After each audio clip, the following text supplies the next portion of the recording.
She does. They both have very strong Oki. Obviously, Ram has the strong Oki in the corner. Oh, nice. Yeah. Alright, but has a good corner situation. Nice ID to get out of the corner. Yeah, has to burst out of that. We already know what happens. Ram hits you. Yeah, doesn't want to hold it in front of Daro. Mashes even on the IV Daro. And actually did counter several times until you know, they bit. Oh, nice. Here we go. This could be a problem. It's time for the micro dash pressure. 5D on one sword on deck. Got to adjust your combo for that. Here comes the mix-up. DP's out. RC. Got to be careful of that when you got PMR. I don't know about this. Oh, that hits. No TG. Oh, okay, but this is not gonna kill. Put some in swords. Yep. Oh, the clash on the 5-piece string. Burst the overhead. Doesn't even want to have to deal with blocking it. That's plus. Didn't even need RC. Whiff 2S. Oh, good block on that, and the challenge. Just a dash through. Wow. Sword hover putting her just out of range of back turn punch, but has recovery for too long. You know what? I wonder if they tried to throw because the stance kick is throwing. The stance kick is throwing invincible. Maybe they were thinking that Lord Byron was going to jump, but obviously air throwing for Ram is very committal. You can get those sword call and recall specials instead of a button. You can even opposite. Alright. Blitzes correctly on the back turn. Blitz back from Lord Byron, but no dice. Full combo from Gold. Alright, now what the Oki gonna be? He's gonna bait the DB this time? Yeah, actually did bait the DB this time. Stands out of range, but no punish. There it is. Sees a moment of hesitation, catches the sword recall, thinks that Gold is going to take a turn back. Alright, what's the mix-up? Side switch. Daro? Or that was I don't think that's what they wanted. I think they just got crossed up. Fair enough.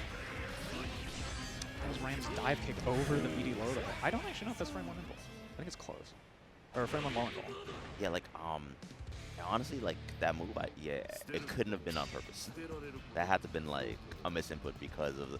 But I'm not really sure what they would try there. I think that might have been wake-up command. You know what? They might have been looking for back turn heavy, and Daro blocked a ground start. Not even green Daro, but no punish from Byron. Thrown out of the unblockable. Baits the DP. What's your best punish? Oh, I actually thought that was going to be a baited burst. Actually on the dash through. That's the second time that Byron's been caught going for dash through on pressure after a block back turn throw. Alright, trying to play a little bit neutral. Slash gets in. Spring traps, nice ID, but the anti-air is on point. No meter to be able to block that with FD. Maybe didn't go for the dive pick because they thought that Gold was just going to be a bit too high for it to confirm. This one is definitely going down to the ground now. Stand. Backdash doesn't want to take any mix. You got to be really careful backdashing that. If Leo commits to back turn heavy, it'll catch that. Yeah, you explode. You right back in the same situation. Oh, and has been going for the 2D a couple of times. That's the second time that's worked out because I've noticed that Gold has actually been just trying to walk out of pressure or even try to backdash. I think what Byron was looking there for specifically was an attempt to challenge the Rekka series. 2D is really good for people that are looking to mash on 5-8. Checks people blocking low and they're trying to IV. Delay air dash, full conversion. Like he's too interested in using the burst right now. This is a bad spot to burst in. Yeah. Byron's like 2 touches away, but Ram does have 50 on deck for super. Maybe went for it there, but maybe just 50. 2D catches. Yeah, doesn't want to get baited. Yeah, there are a lot of bait points right there, and plus all that meter, you can definitely RC. I mean, it's so important for Ram to do. Defensive options are her Kryptonite. Dead angle and burst will set her back so far. Exactly. But honestly, like, burst could have been a viable option with the amount of meter that Lord Byron had. But I can see why he really wanted a hero burst. Nice DP out on the auto combo overhead. Nice DP's the blitz attack. Very calm and patient. Burst is available, but not biting yet. Yeah, that attempt on the Rekka 1 was definitely a way to look for burst. If Leo just lets that rock, burst will miss. It doesn't matter though, it's now out of commission. Oh, this will?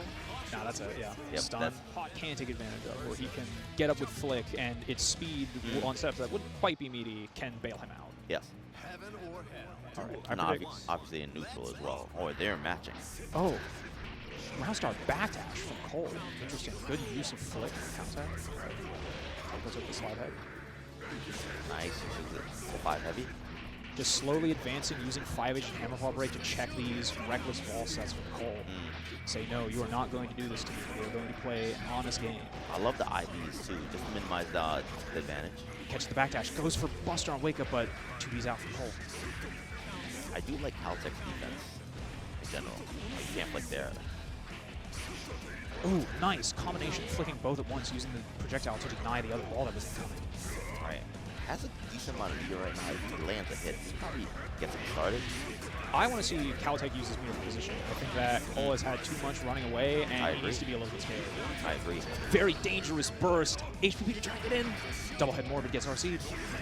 Cole is doing a good job of just controlling the screen.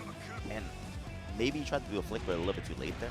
Yeah, it can be awkward, especially because the balls are like a little bit smaller than the graphic suggests. Using 5 to trade out of Bagels. That was a great trade.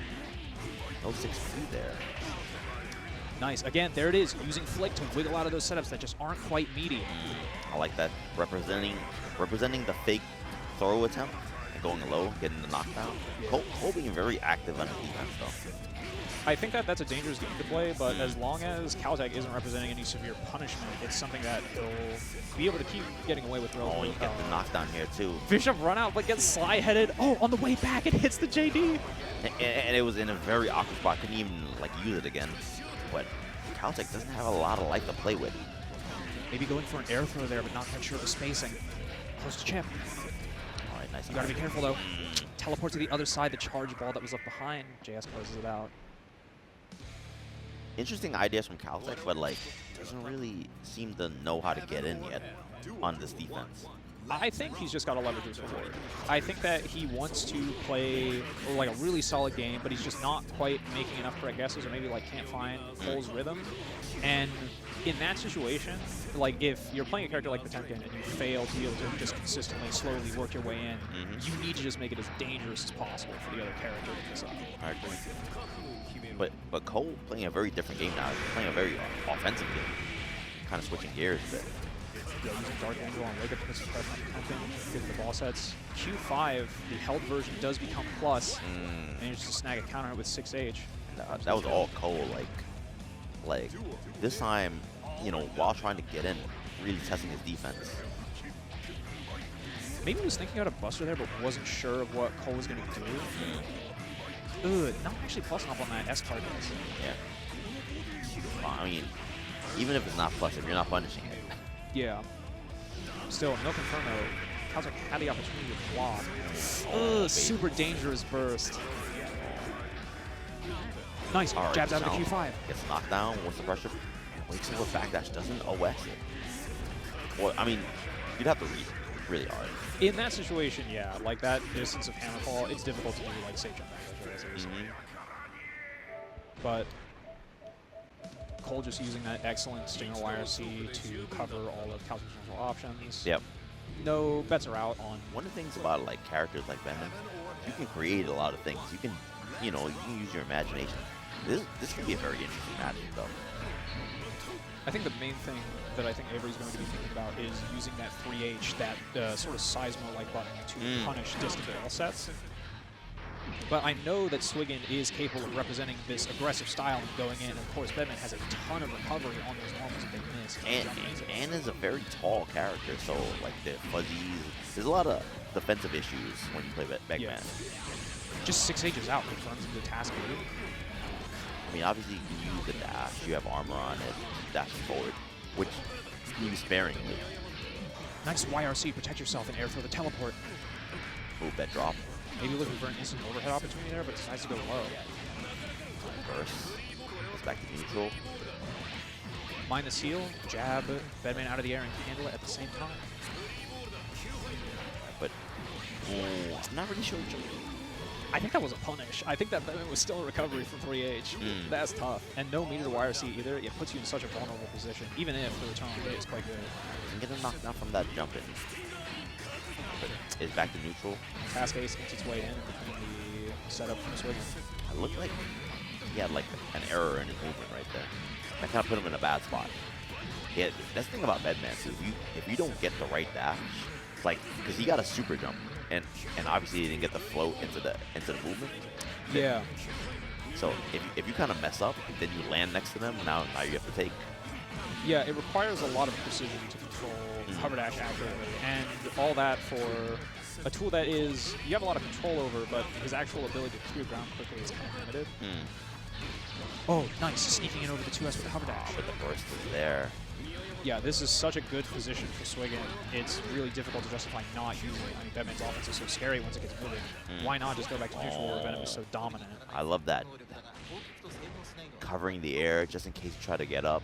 Using JH to force them back down to the slow stinger that was moving along. And obviously, if they were on the same plane, you probably get an air grab anyway. So, like, covering your bases, can't take a trade, you have a pixel health, you know? Yeah, it's so dangerous to attempt anything. You can focus on this drain a little bit. Using 6H, maybe was thinking about the backdash there, but was just a bit slow on it. Right. P-ball is still coming. Nice use of the dash to get out, but a little bit overzealous with offense. Registers the counter hit confirm, but drops it right at the end of the JD, probably because of Bedman's weight. Counter hit QV confirm, drops it after the jump. Unfortunate drop, but maybe for just Avery, very fortunate. The challenge there. All right, win condition required. Here come the seals. Oh, tried to go for a throw. That's a little bit horrible trade for Avery after earning that offense. I know, it was like, and he read correctly, but the back throw got him. Yeah, the back throw S. That 5H is way bigger than the animation makes it look. Usually it's kind of like the forward throw OS, because, you know, he would have gotten the 6 heavy. He would have done the 6 heavy, or he could have done close slash, which is an impressive anti. Ooh. I don't know about that burst. Red hail after tech buttons. Even Avery was reeling from that one. That was tough. Yeah, he was like, oh no. Forward dash through the 2S at round start. That's actually so smart. Does he get a knockdown from it though? Maybe a wasted opportunity. Trying to go for a lot of dashing through. I wasn't even considering that. Venom has a ton of like fantastic, really fast options to pressure you with, but they leave a lot of small gaps that are impractical for a lot of characters to challenge. Bedman does have that 3-frame parry on his forward dash though. Seeing Avery leveling it a few times, using meter to keep up this relentless pressure. Love the offense. Alright, Wire sees the stinger. No Wire C back from Avery to keep himself safe. Probably tried some like 6B there or something like that. Out of the blitz. The ball is still there. Readjusted from the set, protecting that JK after the teleport. Nice use of FD just to get the space and finally find a spot to challenge. Great offense. Goes for the instant overhead. No meter to convert though. Oh, it's unfortunate. That was such a scary burst. The rising jump to meet that could have easily been an air throw. That's true, but you know what? At this point in time, with such little life, you kind of have to bet on that because you could lose with the burst. But I think if you're in a spot where you have to each other a lot, I don't know how prepared he is now, how much he's been playing Armor F2. I think he might hang out with like a couple of specific people and play, but I know he's been, I mean, he just loves fighting games. He played DNF a lot when it came out. He was a big fan of Street Fighter 6, and he was on the Chun-Li grind when that game came out. So I think that's really all that matters to him, is just that he loves the game that he's playing. Even if it's not always Exert, even if we don't always get the pleasure of seeing the Elphelt goat come home to us, it's something he'll always be on. And you know you're not allowed to press start on her entrance, right? At least when LostSoul is playing. I guess. I don't know. This thing is way too long. It is pretty, I'll say it is pretty long. It is pretty long. I feel like it gives both players enough time to just think, all right, so what am I going to do? Calculator strategy. Oh, of course. Drop confirm on Friday. And that wasn't really plus. I some hesitation there. This is the safe round. Maybe looking for ID grenade pull. Aro finds an opportunity thrown to the corner. This is Leo's win condition. Lay air dash, thrown to the corner, not plus enough on that JK. I feel like maybe you want to do like a multiple overhead or something like that, or fake it. But she's so small.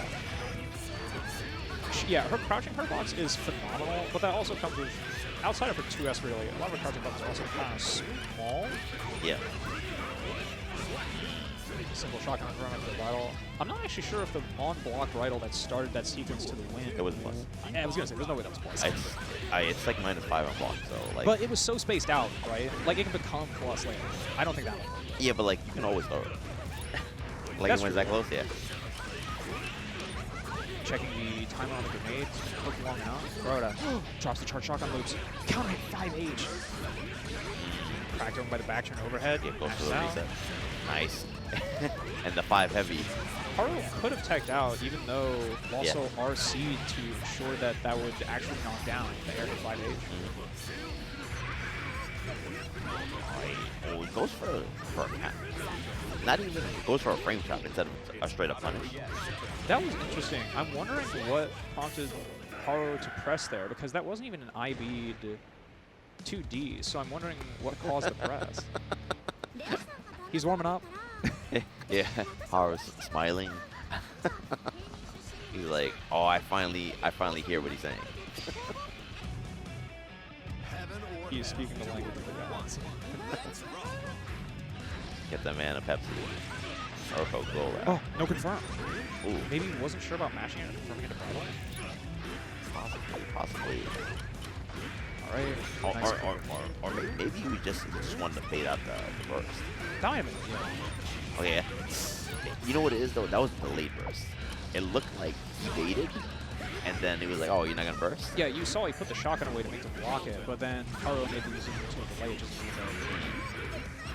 I mean, that decision might have saved them this round.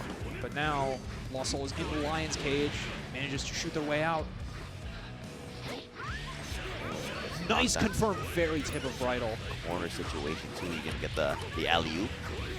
6H, gets to extend. Not quite at the end. He hit 6P. He has 4 unblockable. Continues to confirm with the shotgun moves. I don't think this is death. I think Haru's got one more chance. Kind of messed up a little bit. Yeah, you bring up the backboard. Hesitates a little bit to look for the burst, but... Well, actually, it wasn't a mess up. It was just like, I want to fall and go low. Yeah, you want to use the... Even when it's not actually hitting your opponent, using the grenade pull to alter your momentum is such a powerful tool that Alpha has access to. And also, it kind of doubles if you want to ID out, it's banking off the wall. Right. So, like, your opponent has to work through it.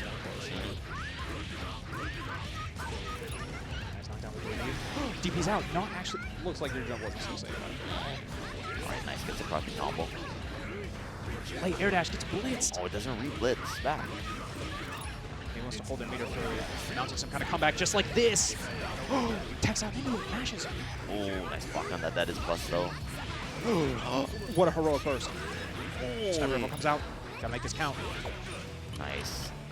Sniper rifle. But he doesn't actually need it. Leo's slow wake-up timing actually saving him. Oh, first is available. What a backdash!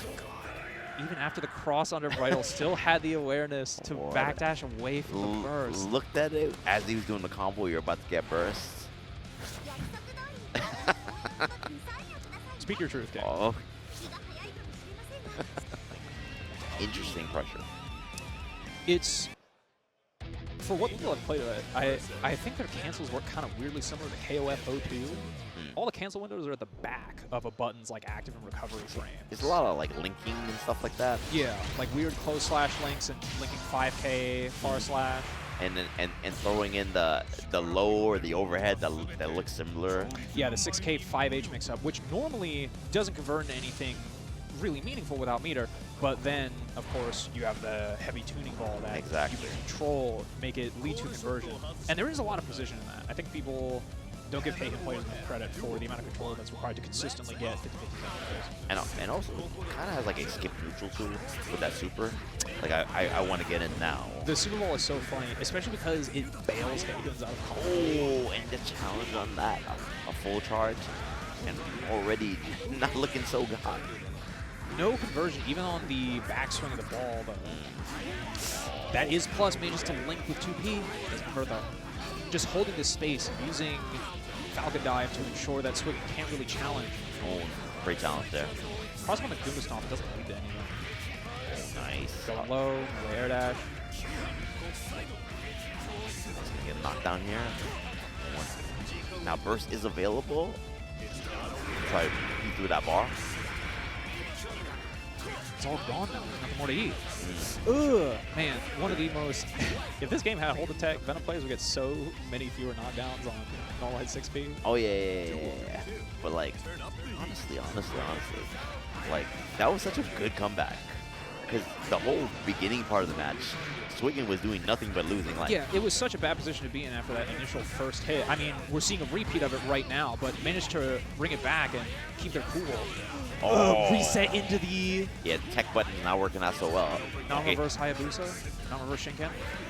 That is plus. You've got to be so careful mashing on that. Oh, nice 6P there. Gets knocked down. Tried to YRC the Falcon dive, but 6P just stuffs it. Gets a reset. Gets a reset. Nice. Delaying their buttons to make sure that IV airthrow would be more difficult. Use Carcass ready to keep it in place. No jumping out. 2D into Carcass. Oh! Was probably going for instant mat struggle there, but ended up dropping the input. Gets super jumpy ass. Costed him the round, actually. But does have a burst advantage. Oh, that's so scary. You want to IV that ball so badly, and then they just stop it right in front of your face. All right. Get some pressure here. Oh, a little bit too low. Haehyun is a heavyweight. I think Venom needs to adjust their IED conversion on the coastline. I agree, but unfortunately, they are in the blender right now. Good defense on the second ref. YRC is the kick. That's the second time that YRC has not worked out. He's losing that 6P. All right, nice adjustment. Oh, goes to the Carcass Ray right there. But a little bit too low against the OCD version. Nice clean up with 2. Dragging back in. More pressure even after the over gets blocked. Super meaty. Even with the IB, still plus. Oh, that move is low profile. Goes to the burst. Plus on the close slash, guides the ball back in after the far slash. Close it out. First game didn't go to Joy. Now, it was highly contested, though. It could have, I honestly could have went either way. But there were like some key drops that really helped Joy out a lot. Yeah, I think Swiggn needs to adjust to Haehyun's weight. They are a super heavyweight, pretty big character. They hit the ground soon, so they got to adjust their combos and make sure they can secure their win condition on those hits. There were a lot of situations where Joy didn't commit and didn't have the ability to actually save themselves from Venom 6P, but those didn't go anywhere because of the weight situation. And Swiggn going on hard offense now. Yeah, like getting a burst out of Joy. Honestly, like even losing the first game, like Swiggn would have, realized that, my pressure works too on Joy. Yeah, there's no reason to give up on the idea of being aggressive just because I had a few like nasty drops. We got to just make sure that we adjust this time. All right, but it's the overhead. Doesn't block the load. All right. Goes to the airthrow reset. That was so froggy. Nice jump out to get out of that situation. YRC again with the taco kick. The baits out the 2Ps. Cannot burst on 2Ps. I'm not actually sure. Maybe the QV was a bit late. I'm not actually sure. Maybe it only deletes a single hit off the right guy. I could have sworn it would delete the heavy 2. I guess not. Joy caught mashing on Lego. Knockdown. Ooh. Again, the weight. It's unfortunate. Losing a lot of opportunities now. Also another air reset. Didn't trust the combo. This is Joy's element. You're attacking badly. You are getting these weird drops, allowing tech situations to happen. This is exactly what he wants. I mean, when you play Guilty Gear, right? You don't want your opponent to understand how you end combos. Like, you want them to feel comfortable. I feel like that is definitely Joy's element. Yeah. Converts into the Shinken. Clean little 2-0, despite some resistance from Swiggn. Ends up moving on with Jewel. Alright, but I was excited to see that. I'm assuming that this is the winner side, so Swiggn. No button check. Going straight into it. A lot of confidence between these two players. I mean, we do have a fairly good, you can check your buttons elsewhere. I was going to say, a ton of casual that I was certainly, man, you know better than that. Honestly, like, I do, I play a lot of games, right? So I do check buttons. But it's not to check my buttons, it's to check the stick. Check 11? Yeah, just to make sure, like, all right, this is working fine. Because you don't want to start a match and your stick doesn't work. Ooh. Burst on the counter hit 2H. Look for the 6H. I wonder if they were looking for pro. ID YRC. Enters stance, but doesn't have enough time to let it rip. He is on a thread here. Doesn't check the run through. Closing out on Glacial. Yeah, that's the thing about Johnny too. He's a big character, right? Like his movement isn't like the fastest on the ground, right? So if you're not outside of super no reversal options, so you can get mauled. Usually kind of don't see that because there's a certain level of control on the screen. But bad things can happen if someone gets in. Yeah, I think the main thing here is just that Johnny is significantly faster than Leo, but also a lot more committal. Even though Leo has that step dash, he has the ability to dash break it, Johnny has to jump or hit a button. He doesn't really have the luxury of keeping himself safe. I mean, even if you're like that. Blitzes the JS, recognizing the gap on that sequence. Even those YRC landed on block. Good Guys, block. that makes out a Low red. Oh, just wrist the bar. launch on counter hit rotation. All right, burst is available. Ooh, and gets a gold burst. Dude, he whiffs, no pressure. So far, nice flash there. Recognizes, ooh, yeah, that's it. Ooh, actually, maybe not. Johnny is so tanky. Hold on. Even with the extension on the late active frames of the Rekka Ender, doesn't have enough. Oh! Was almost certainly looking for his YRC there and just missed the timing. Unfortunate. Crispy is shaking their head at that one, no doubt. Unfortunate. Had some opportunities, right? But, you know, definitely like, even the, I actually thought the burst super was going to do way more damage than it did. I mean, Guts. believe it or not, Johnny's actually tankier than Leo. Not by much, but he does have more effective health, which is really strange because he definitely has an easier time navigating neutral, which tends to be what you like balance that around. Counted 2D after FDing out of the first slash. All right, burst immediately. Back to the corner though, and that ground balance is going to hurt. I'm surprised that Crispy chose to back up there. He had the ID on the 5H. I would have considered pressing 5K, but that's no first. Late air dash catches. That was such a deep JK. All right, we get RCS. Glacial is going to take that first one. Glacial is on set point. I mean, he's been making it look incredibly convincing. Maybe Crispy's got a little bit of nerves. I mean, I can't blame him. Glacial's an incredible player. And Glacial is not giving up anything. Going straight on offense. Oh. That was so smart. Knew that in that minus situation, of course, what did Johnny do? He hits 5K. Incredible button. Basically a 600 power slasher. So what do you do? What? Range is not quite right, though. Oh, bursting on NFC is so scary. Double coin up. What do we have here? Oh, misses this right-hander.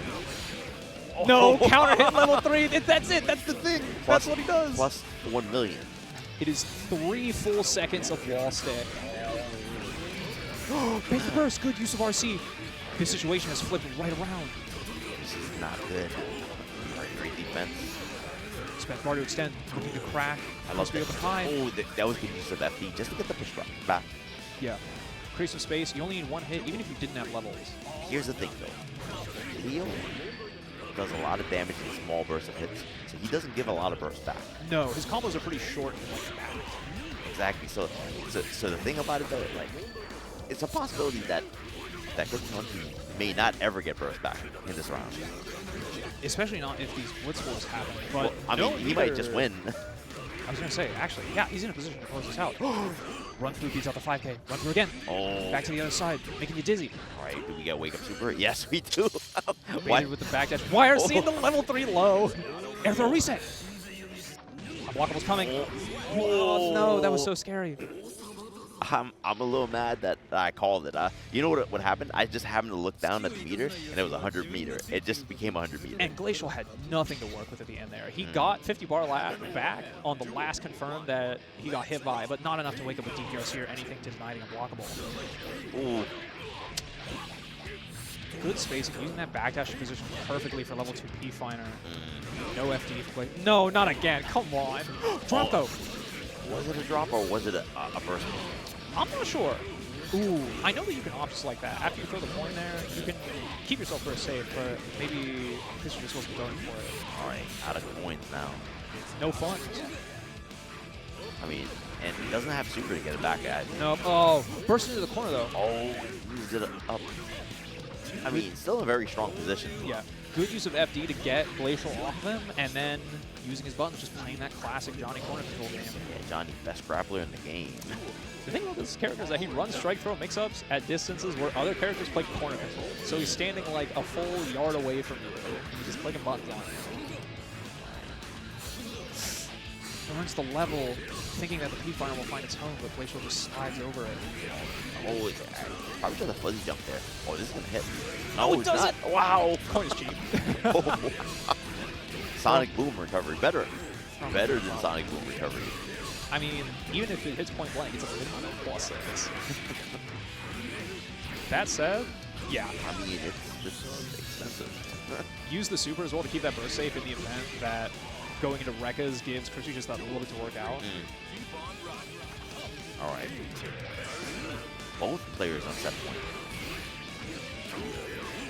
Crispy is repeatedly taking aggressive actions after these supers from Leo. Tries to burst to start some momentum, but gets blocked. There's a horrible position. And the shoot is unblockable. Oh, shoot is well, didn't even try to block. Tried to fuzzy jump out of the situation. Oh, not the stun. That'll do it. Glacial closing it out. Nail biter that one. Although that final round was definitely, players were like, all right, I gotta close this out. Make sure that this guy can't run away with it. Not gonna let this pirate. High school. That button is the crazy glow up it got. The way I look at it, yo, they showed loyalty to their characters for many years and they got rewarded. That's how I look at it. Ooh, immediate JD, even though they have it confirmed on the JS. There it is again. Using the JL down to the ground. Gotta block high, Byron. Oh yeah, and the thing about her too is that, you know, you're getting safe jumped a lot of times, right? So even if you want to wake up DP, like, alright, you might just like lose. Is this enough? Oh, I guess it is. Yeah, just spend 100, make sure that they can't burst, even if it was on the table. And then probably mash a couple of 2Ps onto OTG. Yeah, although I think at that height especially, Cross Under actually makes it past the hover dash. With 2S, 5H catches, but the airborne is difficult to convert. He doesn't get the chemical love afterwards. Alright, the burst comes up. No throw on the dive kick. Maybe he wasn't sure about what the spacing was going to be like. When the legs are getting blast, those ankles. I'm sorry, that was commentary's best. I said block high, all these babies were coming out. I say the first round, and as soon as that happens, start going low after the vehicle. The mix is real. Oh, I love that. Yeah, the air dash back after the dive kick using it for extra air option there. No, you were thinking about it. To deny the burst as well. You were thinking about IK there, I know it. Yeah. Yeah, I mean, but you couldn't though because burst was available. So, like. I mean, you can't burst during activation. Well, I mean, like blitz. Oh yeah, right. Blitz. My mistake on what I said. It was a good amount. Finally, a solid hit from Byron. Checks the run through the 5K though.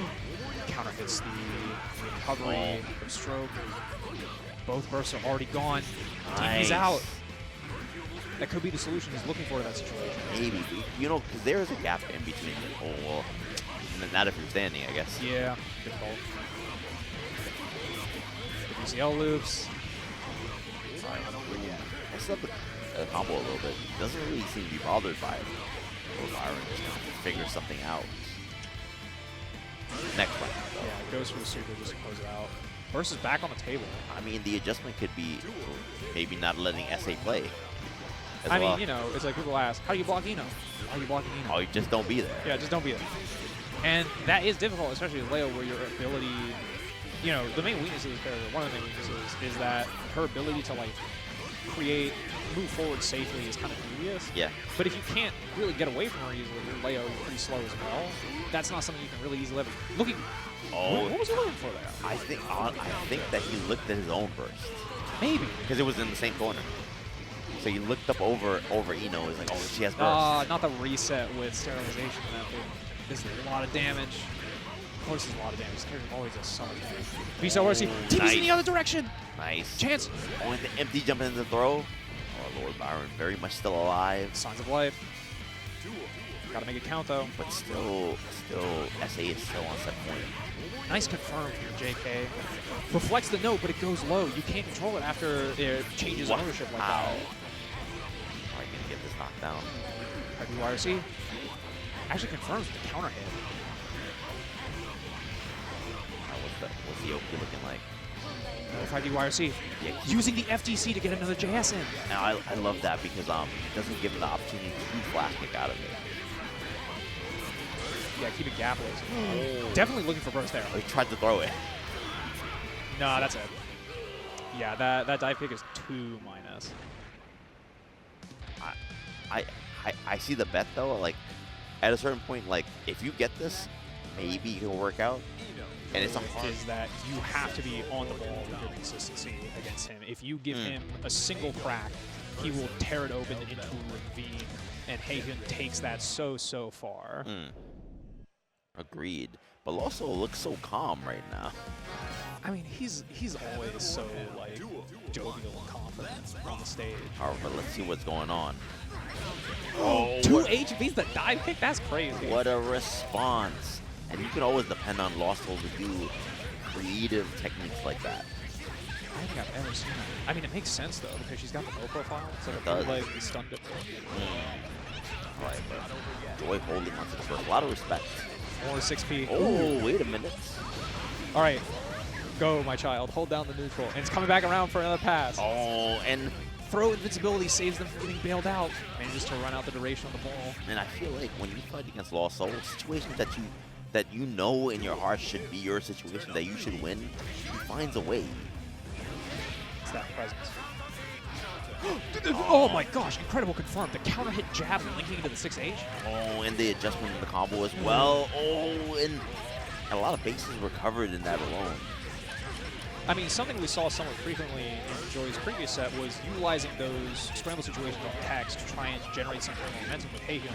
But it seems like what LostSoul is maybe not focusing on, but one way or another covering for, especially with the grenade, is making sure those techs always have something on top of them so that, you know, button into JH, button into Uberpasta is just not going to work. That is a skill that LostSoul has like perfected. He's really good at tech traps. I like to think my air throw resets on techs are pretty on point, but seeing that, I don't know, I might have to hit the workshop again. It's more than the air throw. It's like I can go for an air throw, or I can take half your life. Right, like creating a situation where teching is so extremely dangerous. Nice jab out. Slides under the tune ball, but it comes back for another pass. Doesn't really get anything major out of it. Gets a counter. There it is. Classic tech J. Going for the air throw reset. Delay tech. Doesn't work out for him. All right, nice. That angle's out. I wonder if he tried Favor first. Maybe first. Maybe. Ooh, that was kind of risky. It was. Grandpa Viper. Oh, wait. No dice. Oh, no punish. Another scramble on who's going to be able to get the air throw off this tech situation. All right, gets it by 2D. Doesn't manage to fully charge the unblockable, but still gets a very plus unblock overhead. Gets it. Plus. Doesn't try to challenge there. This is not death. Haehyun's got one more chance to play tanky, but it's going to be Oh, not exactly a safe jump, but maybe a 6D could have challenged there. That was an interesting bridle. Also, that wasn't a punish, but also dash forward, but the 2P, Joy checked it. 6K closing out the round, really close. Yeah, quite the nail biter. Joy does have full burst. So I wasn't even paying attention. Thrown out of the air dash sequence. Nice throw. All right. Oh, our burst is coming back very soon. Or maybe a little bit too late. I'm surprised she was able to take out that. I think, you know what I think is, because like it hit weird, and I think Joy was delaying buttons to adjust it.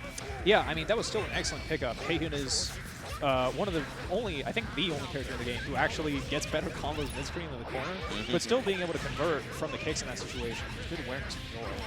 This is looking kind of rough. Oh, goes to the tech trap. Oh, get up kick. Gets air thrown out of it. Does get the burst, though, and Joy has another round to play with, so even if they lose this, I don't think it's the end of the world. And yeah, LostSoul just making absolutely certain that burst is not. And that was definitely the best decision. Just hold the loss in that round. Yeah. Man, I'm surprised that Jimmy clashed there. Falcon Dive is plus, especially when it's done from some heights like that.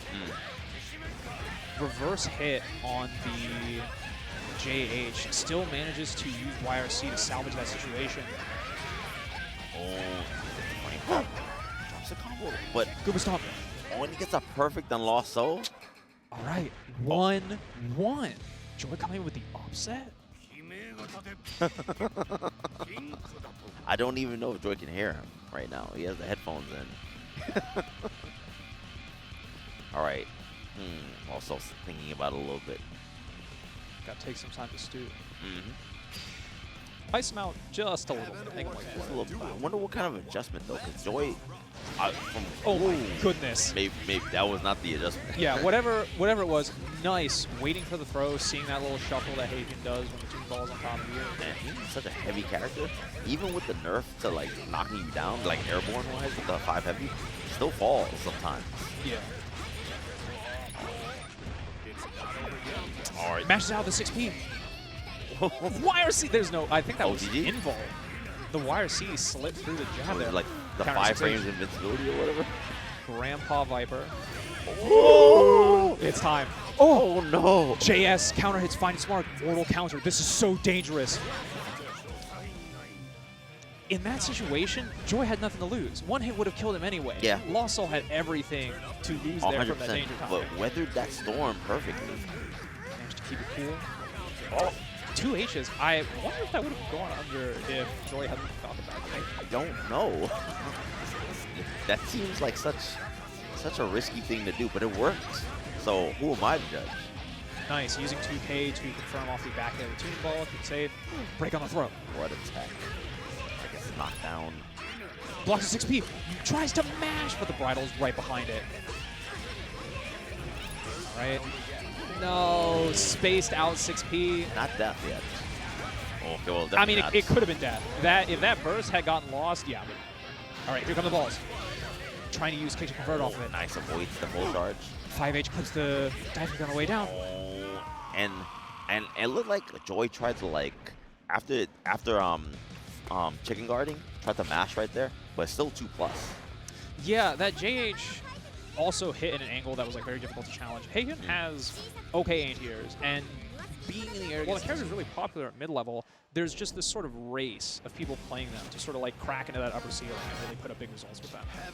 I think Treble is a contender for them, but high mountain to climb, obviously, food. I mean, I'll say one thing, Treble can pick the mountain. Definitely a high mountain. But, you know, ooh, and as I say that, first invaded. Looking for the J6H to convert, but not quite low enough after the JS. Oh, you never want to get hit by that. That could have been the round. I don't know. Haehyun's pretty tanky. I think they would have lived. Possibly, but, you know.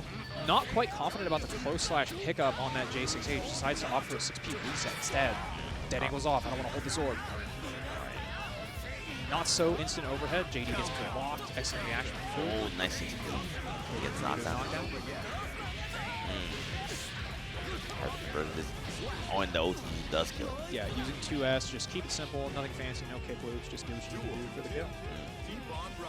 Treble's about to get first back. Even on the IB after the Falcon dive, opts to DP. Maybe they were looking for it there too, but just didn't quite get the buffer. Good defense. No recognition. Ooh. Into the ball. Oh, not my space right. All right, trying to bait out something. Has been getting anti-aired quite a bit on the approach. Ooh. Man, tip 5H anti-air. Decides to burst the knockdown. Oh. Took a bite. I'm surprised that 5P. Check this. Gets a knockdown. Sliding right in. Doesn't have any burst. I have to figure something out. Just using these enormous space control tools to force Pzooo to sit in his corner. Super jumping over the Falcon dive and then really good jump out. Counter hitting the response. The ball is just going to push you all the way to the corner. You have to run into it and block it. Run up DP. Maybe looking for a super on get up. Possibly, but he did not bite. Just dead ending off with all that pressure. Wrist bar is still cranked. Nice IB in the throw. Rough situation. The Wiggle was a 6. Maybe it was a throwaway. Uses Vulture Seas to stave away the air throw, but it doesn't matter. The grip is coming for you. I mean, that was a pretty good round from pretty good showing, Treble. Little things here and there, but you know, Pzooo a veteran, right? Right. Able to compose himself. I mean, they clearly had a lock on Pzooo's patience on defense. They were really cranking that risk gauge, focusing on using Sin's space control to just force him to block a lot instead of necessarily pushing for an immediate mix-up and overextending. They don't want to get hit by that incredible 4-frame 2B from Haehyun. Man, the other direction. I know. It even cornered him, too. All this meter you're using, trying to, from both sides, actually, yeah, calorie hitting on it. Nice air grab. All right, takes a bite. Finally stock back up. Outside food or drink is allowed in this instance. All right. Bolted-Dine Oki. Doesn't even block the fireball. This isn't going to kill, but this is a bad situation. I know that if you time those hits in a very suitable way, you can combo off of it, but maybe Treble just not going to combo with that. Could have teched out, but you got to hold these kits. Nice jump out. That was a good jump out.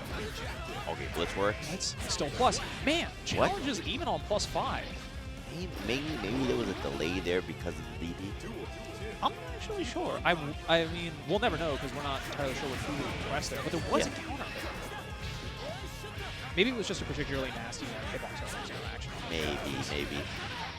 He's got such a nice job. I feel like that's hard to do. Spending all this meter again, air blocking the wall bashes. Interesting. There was a trade there too. Treble is just walking down this corner. All right, nice. Working their way out. Dead angle back in. Frame trap. Yeah, not falling for a frame trap, but Treble does take the game and ties up the set 1-1. Who's gonna take this set? I mean, obviously the favorite is Pzooo, but I mean, I've seen many of favorites lose in tournaments, so I mean, if we're going purely by the matchup, this match was nasty for Haehyun, but it will ultimately just come down to experience and execution. Yep, it's out there. It seems like, you know what it is though, like Pzooo's going for certain OP setups, right? But they're being mistimed because I see a lot of super jumps out. Sin has a very awkward wake-up timing. He has the second fastest face down in the game and the slowest face up in the game. So depending on how Pzooo is earning their knockdown, it might just be a matter of they're not. Ooh, probably was going for a special cancel on the beat driver there, but 6H, that button is so fast. I don't know, DP, maybe looking for a reversal? Yeah, just got hit again. Not a real combo, but you know, if you don't tech out, it's pretty real then. The damage is real. In that situation, it's all about whether or not you're ready to match out 6K, yeah. Man, again, just using these enormous air buttons to keep Pzooo in the corner. He manages to fight his way out, but still. Oh, Blitz gets them through the Shinken. Great defense. Tries to jump away after the Vulture Seas gets blocked. 6H catches though. IB on the 6H, no longer plus. Ooh, yeah, I like that. Just for movement too. Yeah, I mean, that move is a lightning fast 6 frames. So you got to YRC it early, but it moves forward so far. DP from Treble. Using these delayed jabs to check. Scout for Pzooo's defensive options. YRC air throw on the E. All right, keep the pressure on. Pzooo's gonna have to figure out a way out of this corner. You know what though? He's been fighting his way out of this corner very well. I mean, as difficult as it is against Sin, you just have these enormous normals and specials to contest with. Yeah. Pzooo's doing his best, especially with his meter usage on the dive kicks, mixing it up. Yeah, not being very greedy on defense as well. Very patient, very measured.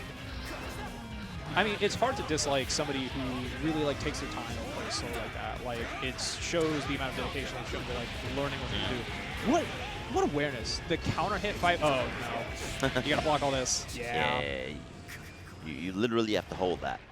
Signs of life from Treble, and a really impressive showing. That corner control game, leveraging Haehyun's big size, poor movement, and smaller buttons at least. Build up the eat mechanic on Sin's side, the excitement mechanic on. Sin starts with more than half his calorie base, so he's definitely got a little more to work with at the outset. Yeah.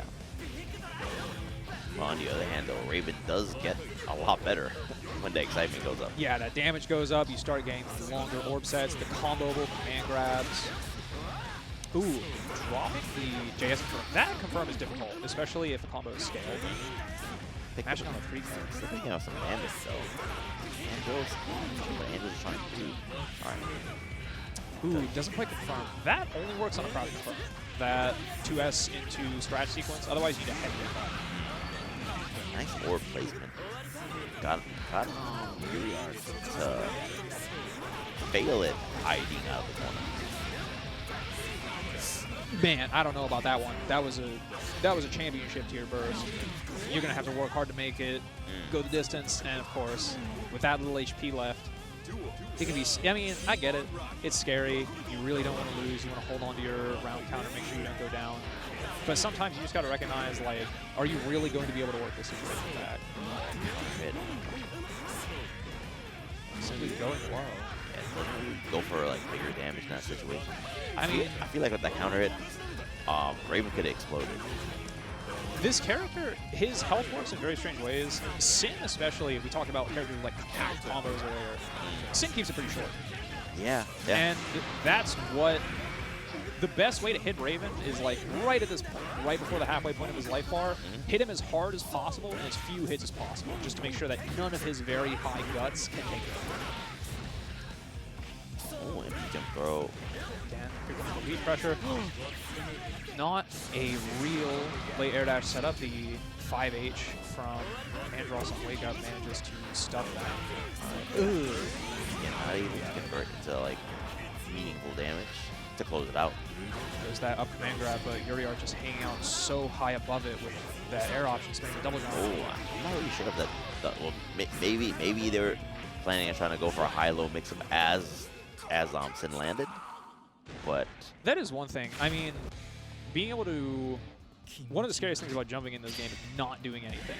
Like thinking about what air options people are going to represent if they're like going to spend bar or do dive on the way down. So it can be really difficult to control your opponent's landing. But here we are. Significant life lead. Good corner position as well. Has meter, has burst as well. What they both do. But like, looking pretty good, but Andross trying to get on some offense, but not really getting meaningful hits. I mean, I think Yuri is just keeping it really simple with these. Oh! Ooh, jumps to the command grab. R sees it for the excitement. Now you get to combo off it. You gotta make this count, though. You actually don't have that much of a life lead anymore. Never mind. Oh. The orb was just about to become active. Very scary burst. You're so high up in the air above Sin. Unfortunately for them, it did work out. They do have a slight life lead. That could change at any moment, though. Yeah, I mean, especially here, the back half of Raven's HP represents so much of his life. Yeah, just speech art, you can say, don't even worry about the lead of JS confirm. This is the lead. Right, RC eating their face, still not enough, even after mashing on the E. Yeah, unable to really challenge there. Like, it was low, but maybe well, I don't know if it was so low that you couldn't 6B. Because like, it was like you know, your knees. Right. I think something that I'm seeing from Yuri that is maybe not working out so much now, maybe just because they're not getting as many of those knockdown situations as they want. Andross tends to be very active on Wake Up, and like really simple meaty lows, like just 2K and 3K from Sin, from Yuri has tended to be working. It's been getting them a lot of damage, especially in game 1, but we're not seeing that so much now. Yeah, like honestly, like that might be an adjustment in itself, like being very slippery, being in positions, attacking from positions that are not easily counterable, that don't lead to you getting knocked down. In a way that makes it a little more scrambly. And especially, yeah, avoiding the knockdown is really important because it means that no matter how much damage they get, they can't necessarily force the next situation. Yeah. Probably going for empty jump throw there, but throw protection is doing its job. YRC keeping himself safe from the needle.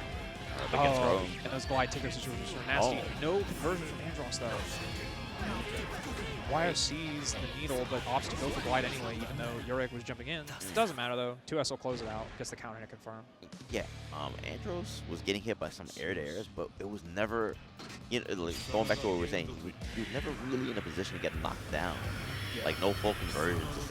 And then if you're keeping a Sin player from getting full conversions, he's supposed to be doing damage.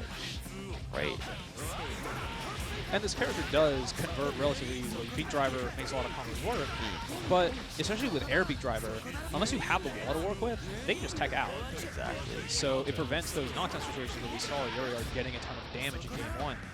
Goes for a late air dash JF, doesn't play pan out. Andross, you gotta stop mashing 5H. Wake up, bro. Yeah, it was. honestly, some of the stuff that's happening on Wake Up is not because he's unable to block. It's more like, oh no, I'm trying to attack. Yeah, I think that maybe they're just looking for Wake Up for a lot. They are, and to be fair, there have been a couple situations where it worked out, but I think they're disrespecting Yuri pressure too much. They have represented that they can generate solid offensive momentum. I mean, Wake Up Throw is such a strong option, and not only in this Guilty Gear, but in the older Guilty Gears too. Obviously, like, and then in Stride, you know, there's throw whip animation now, so like throw whip animation, and it's not frame 1, so you can't like beat it. Exactly. So, but it's still a strong defensive tool. Yeah, I mean, throw is always going to be a strong defensive tool. But, you know, 1 frame, OSs with your normals. Yep. Playing super purple. You get to choose which normal you throw it. I think Yuri was attempting an IB there. The YRC threw off their timing. They got hit by the needle. Glide string decides to burst off, just doesn't want to hold it. Oh. JD secures a knockdown. Mashing on 3K. Yuri has the kill here, but opts to eat. No, way too early on that meaty 6H. Wants the plus frames, but just thrown in the corner by Andross. Yeah, tried to do a 5D on Wake Up, but, you know, Yuri just casually IEDs out of the way. I think one thing that is actually... Oh. I think one thing, especially in that last game, that was working inadvertently or not, especially because they're skinnier, stuff like Far Slash and 2S can even lose to 6P, a button that normally is pretty bad for an anti-hero because it's armored instead of invincible. Against Venom's like strong single-hit pokes that don't lead to much, he can just blow through them and make Venom's life difficult. And while, yeah, Venom is the king of consistency, he's going to be winning a lot of interactions. It's really dangerous, as we've seen repeatedly in this pool when Leo does get in and starts his gameplay. Yeah, I mean, Venom's character does not have a reverse. If Leo gets you, that's like heaven for a Leo player. Yeah. Oh, you can't challenge him. Not to say he doesn't have okay defensive options. His buttons are excellent on defense. Backdash midstream is quite solid, but nothing to get up with can make your life hard, especially in a shorter set where you don't have as much time to adapt to that. Definitely giving him any time to adapt. Haro doesn't invest any meter in IBing, opts to spend it on Far Slash RC that doesn't really coalesce in anything. Let's that first round and dominate that. The one weakness of Venom 6P, crouching. It's the one bad thing about it is that it doesn't get crouches. Classic RPS. 2D got blocked, it wasn't IV. DP on my Alright. Haro showing some good as well. And as the thing, like, even as a Leo player, you do have to like weather the storm a bit.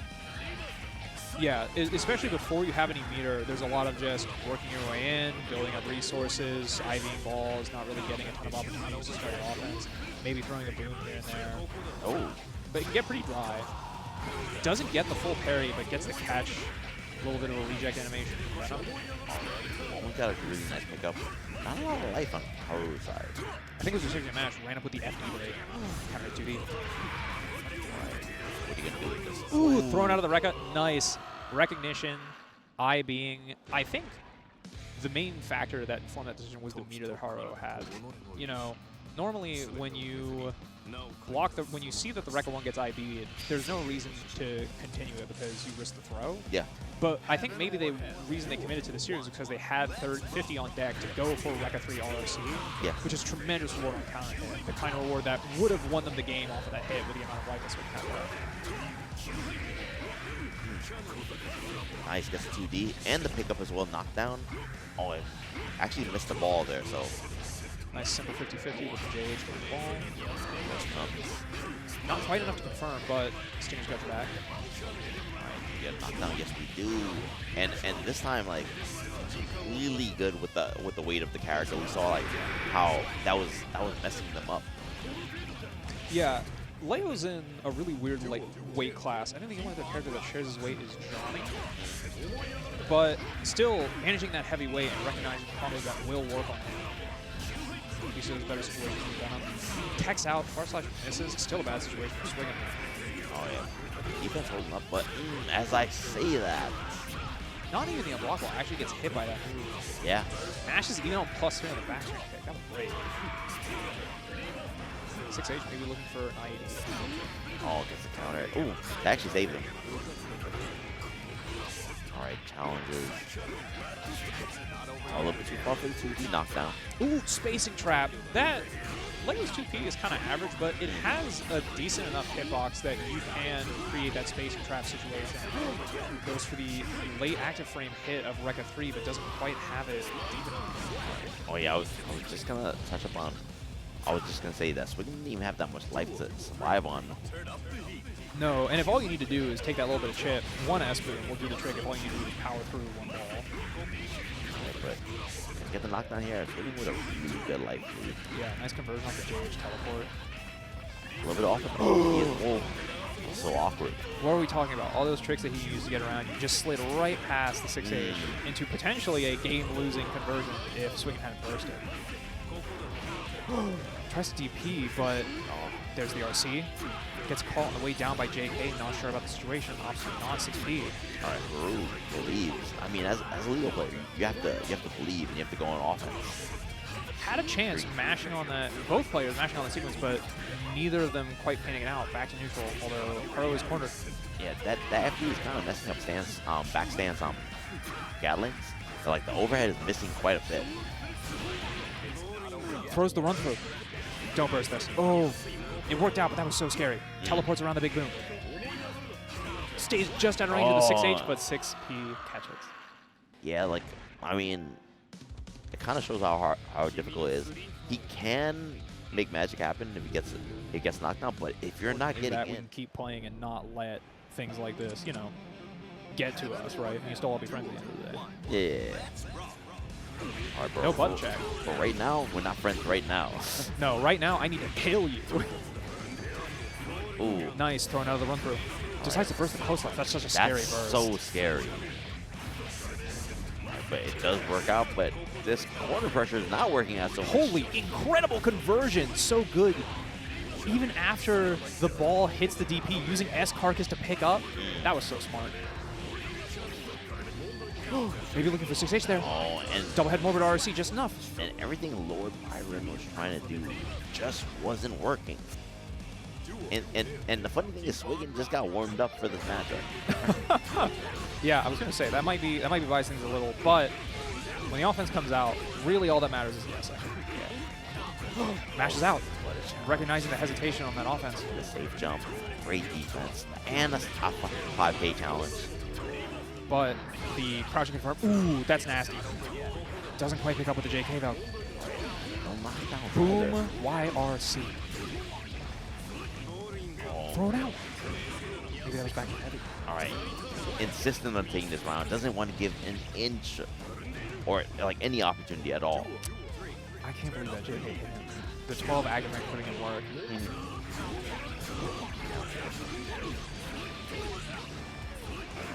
That was one hit. No throwing the run through this time. All right, that's cool, but counter hit trying to challenge. Guess the counter confirm after. Oh no, blitz. Oh no. Whoa. Oh, he messed up the blitz. I'm not sure what he was looking for there. Yeah, it doesn't even burst on the DP. I think he could have, but that was such a man. You were digging yourself out of a hole if you had bursted there. Takes a nice big swig of the green tea. Was that a mess up blitz? Was it like heavy slash? He got slash, right? Well, it's heavy slash plus any other button. I don't know actually. I don't know what that might have been.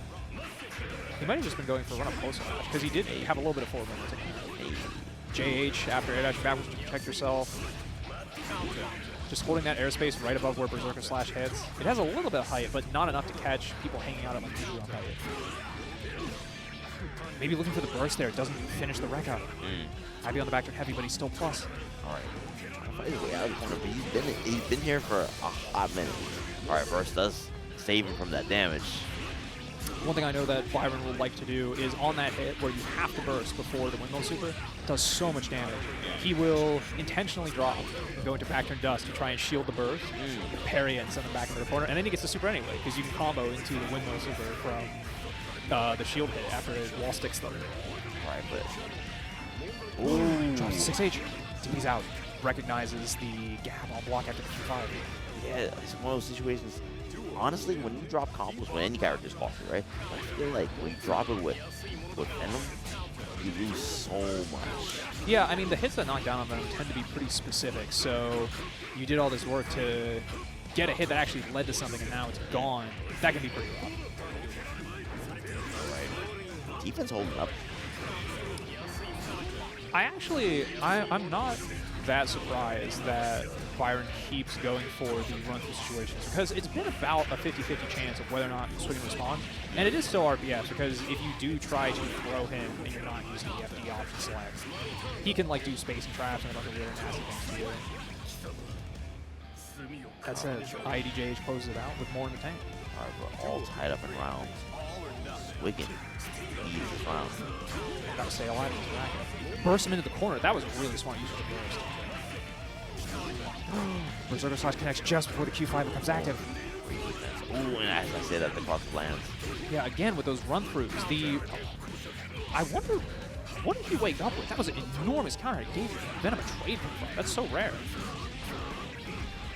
Maybe a 2D, but like stunned. I mean, it might have been a 2D, but like the first hit didn't hit or something like that. Well, both hits of Venom's or 2D. The second. Oh, it does knock down, right? Yeah, both hits of Venom's 2D knockdown. That might have been 2H. That's it. It's this thing, right? He'll like push his yeah. pull Q on ground. He'll like swing it up. Okay. It's pretty. All right. Venom versus Sin. Well, the intro's rock this time. No more button check. I mean, it is a lose bracket, so need the time to think about They it. got to make this count. It's yeah, like, exactly, right? I want to be up here just a little bit longer. Just a little bit longer. Intros. A lot of thought going into these rounds, into these opening gambits. I've seen things go terribly in opening gambits, especially against this character. If you're wrong. Yeah, and even though Venom tends to be pretty dominant round start, he's got that 6-frame 2S, it can go bad really fast. Yep. Just backdash, keep it conservative. Already we're seeing that bite. Teleports out though, manages to salvage. Nice 6B gets a knockdown. It was Black Beat, but whatever, we take those. I mean, it's like a 1-frame window attack. It's pretty hard. Yeah. Using teleport to just play super evasive, avoid these chase that Treble is doing. I use Voltage 9. Ill-advised use of it, though. I mean, he did it on block after slide, which maybe he was worried about like a Venom 2K, or he was worried about an IB. Yeah, I mean, I believe the slide isn't plus anymore, right? Slide is even on block in this game. Yeah. You IB it, it becomes negative. Yeah, it used to be plus. It used to be +2. Man, I can't imagine what people had to deal with like Sign Elphelt running around. The funny thing is, what I used to do with Elphelt, I used to do 5K to them. What, just 5K the slide over again? Yeah, like if I was standing at the right range, I'd counter with 5K. I mean, that button is still disjointed. Like that button is gnarly. Yeah, so like, I mean, it was scary though. If I knew it was coming, like, or either that, or I'll just avoid it. Yeah.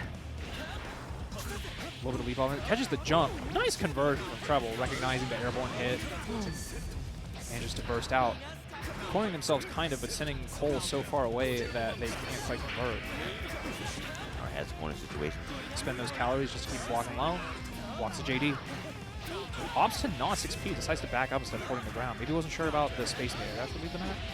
RC gets knocked down, has to eat the crit. And definitely favors the run up DP, but I haven't seen anybody fight that. I think that is like an advanced option against Wake of Reversals, which I don't know why you'd do against Venom. Yeah, like maybe a bit autopilot, but you know what it might be? It might be a bit against Wake Up Throw.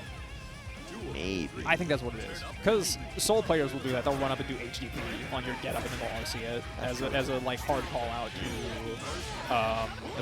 get up throw. But you know what though, like Zen doesn't have to RC the DP. No, he does not. He just gets a yeah, like whatever. Building bar instead of using bar. Man, low and so good starter. was after the beat driver and the leap, perfect from Treble. Yeah, and you don't want to get hit by the 2D starter because I think that's like one of his best starters. 2D, it depends on the spacing, but he can do like Elk into the DP, or if he's really close, he can go straight into the clean hit DP. Gets a ton of damage off of that. Yeah. All right, but IAD Ultra Seas. That's. I wonder if that was specifically a call out for 2S. That was actually pretty smart. I've never seen that before. Plus on block there. Not plus enough for an E, but maybe Cole was just scared of the follow-up. Nice safe jump. Nice anti-air. goes for the normal hit conversion. Not going to risk letting them tech out of 6P, 6-8. All right. No burst is available. Purple player. Goes for the charge stinger meeting. Oh, counter Q5. Nice conversion. Got the late active frame 5P. Situation. Treble spends a little bit of meter. Nice. That was good. That was a good choice from that angle there, just to get out of that situation altogether. Yeah. Ooh, no conversion on the JS ball hit. All right. Good patience. Good from Cole. Yeah, I mean, I think they were taking a look at Treble's calorie gauge. They saw not much to work with left. If his kid spends any more, he's going to have an empty tank, right? Yep. No meter to RC and E. 2S ball hit takes it.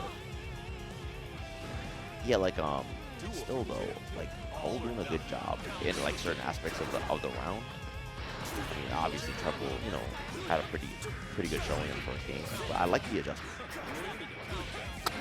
That was a nice challenge. I'm glad that they recognized the bull dash and that is a pretty good button though. That 2S. That button is my demon. It's really good. It's a really good button. My character doesn't have any like tricks to get around it. It's really good. He's still 6P if he misses it. You jump in a marine and you're like, yes, I got him. Yeah, like, help. Yeah, you get caught up trying to get around the button, trying to like, oh yeah, I'm gonna jump in now.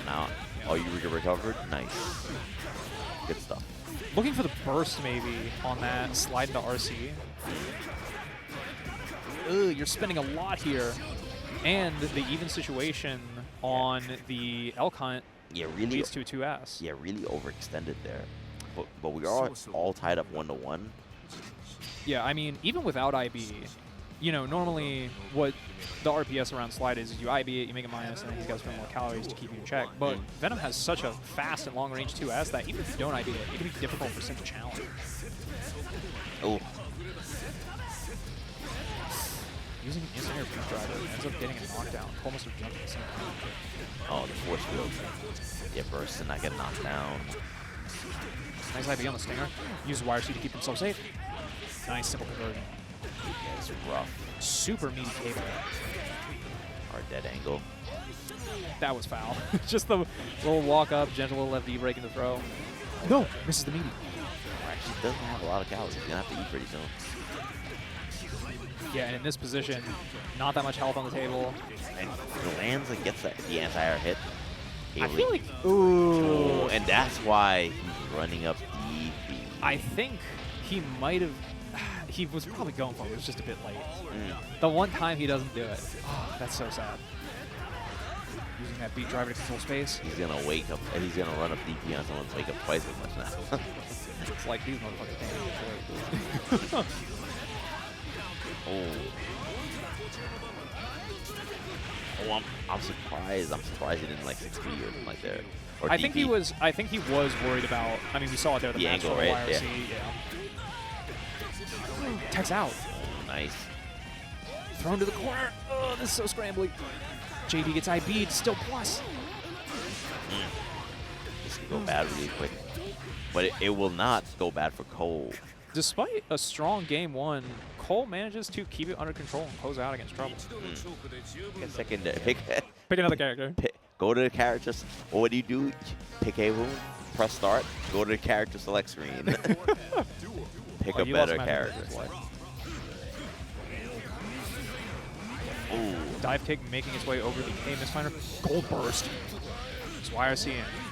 Why hit buttons when you can just flip at them? 2S catches the start of a Falcon dive. Oh. And if this is the Lizardman I'm thinking about, very fast playing player, but you know, I've seen him play like Rashid in Street Fighter 5 with the air dash. V skill, not even, you know, the other one. Welcome to our world. Welcome to everyone having that. Yeah, he's like he always wanted the air dash. Came to the right place. Finally, exactly what I've been waiting for. What I wanted, what I needed. We're gonna fly. Nice 6P on the Falcon dive. Simple little kick conversion. Knocked down. Pull him back into the ball. Overhead gets blocked. Jump cancel 2H. Ooh. Bit of a scramble trying to do those repeated jumps. Covers the ID YRC. Ground Viper, Grandpa Viper, I apologize. I feel that's not what he wanted. I feel like that was a misinput. This is definitely not what he wanted with respect to Lizardman getting thrown out of his air dash. Oh, yeah. He was probably going for positive light. Air throw reset. You should be toasted. Never mind. Go to the reset again. Another one. Get rotated. It's such a funny throw. He just spins you. Lizardman out there having fun. He's like, I don't know. Yeah. Hold on. I gotta set my character to mine and RuneScape again. Can we take a quick break from the set? I think he was definitely trying to kick through the spinal there, but it's so disjointed. It's difficult to do. Just a little bit off on the coin throw. A little bit too far. Burst. I don't know about that. That was it. The burst missed, so it's gone. Lizardman might not get it back. Unless we go to a round 3, I feel like he's not getting it back. Right? Like Haehyun. Like you actually have to be worried about that. Ooh. Oh. But like not quite a conversion from Joy, using that crawl to try and advance forward. This is still very close, and honestly, if Lizardman can get Joy to burst right now, that's like a win. Oh, he definitely gets it now. No, okay. Oh.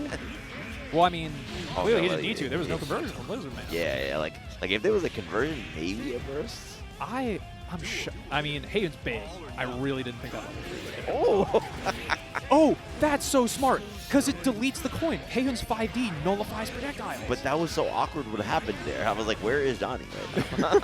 When that happened, my eye couldn't track where he was. Where did he go? He's got a camouflage system. Nice little kick loops. It's a combo. Was probably going for dash Shinken, but just dropped it. Honestly, the damage has been done. Look at that life bar. Life bar melted. And I mean, like we said, he's just about to get his back.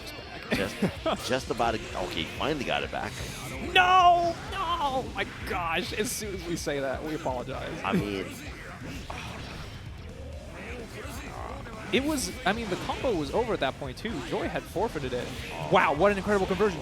Using the orange Falcon dive to convert off of the corner Shinken. What good situational Stole his soul and send him out of the tournament. No, now hold on. Players too, and now the block.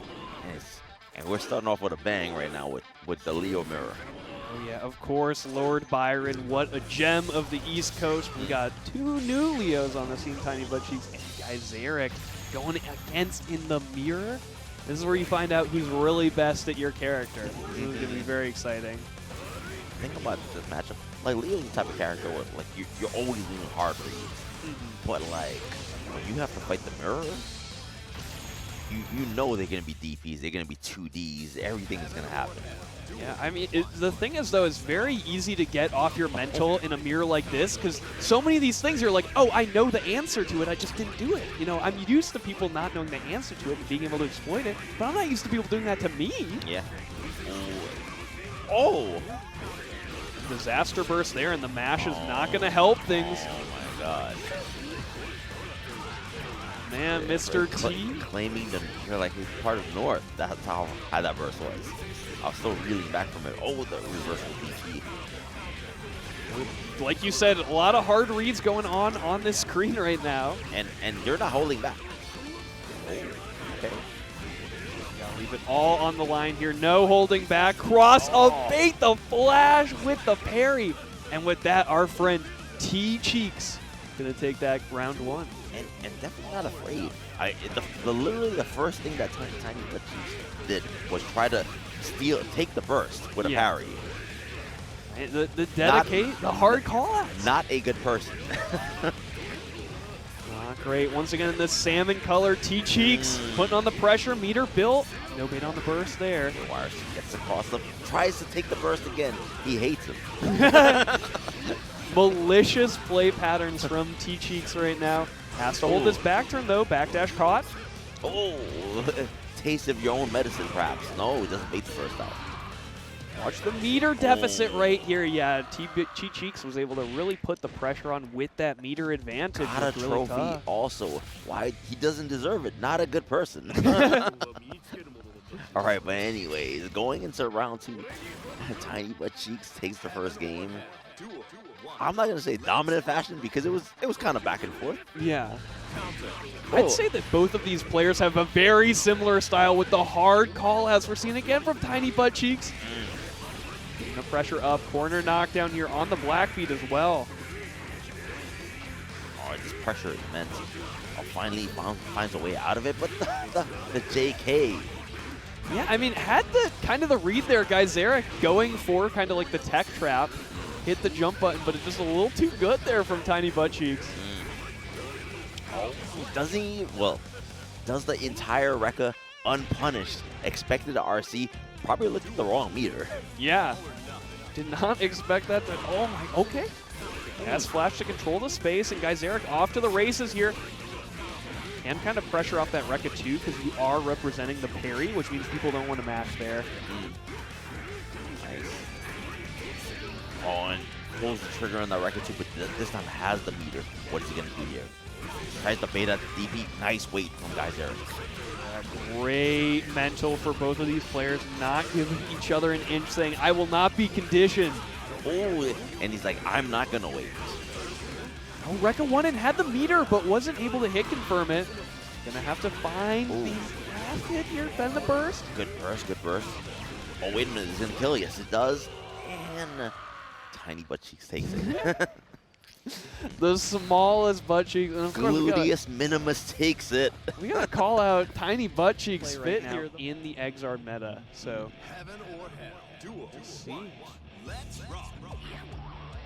All right, but very slow start, actually. Yeah, very respectful here. Did get the mini Faust on, and it's a button check. Oh, okay, I was gonna say almost like a button check. Oh, Not a button check? it did take the Uberpasta, not taking the round win off of that, not being serious enough, and I jest, of course. All right. Gets a knockdown. Oh.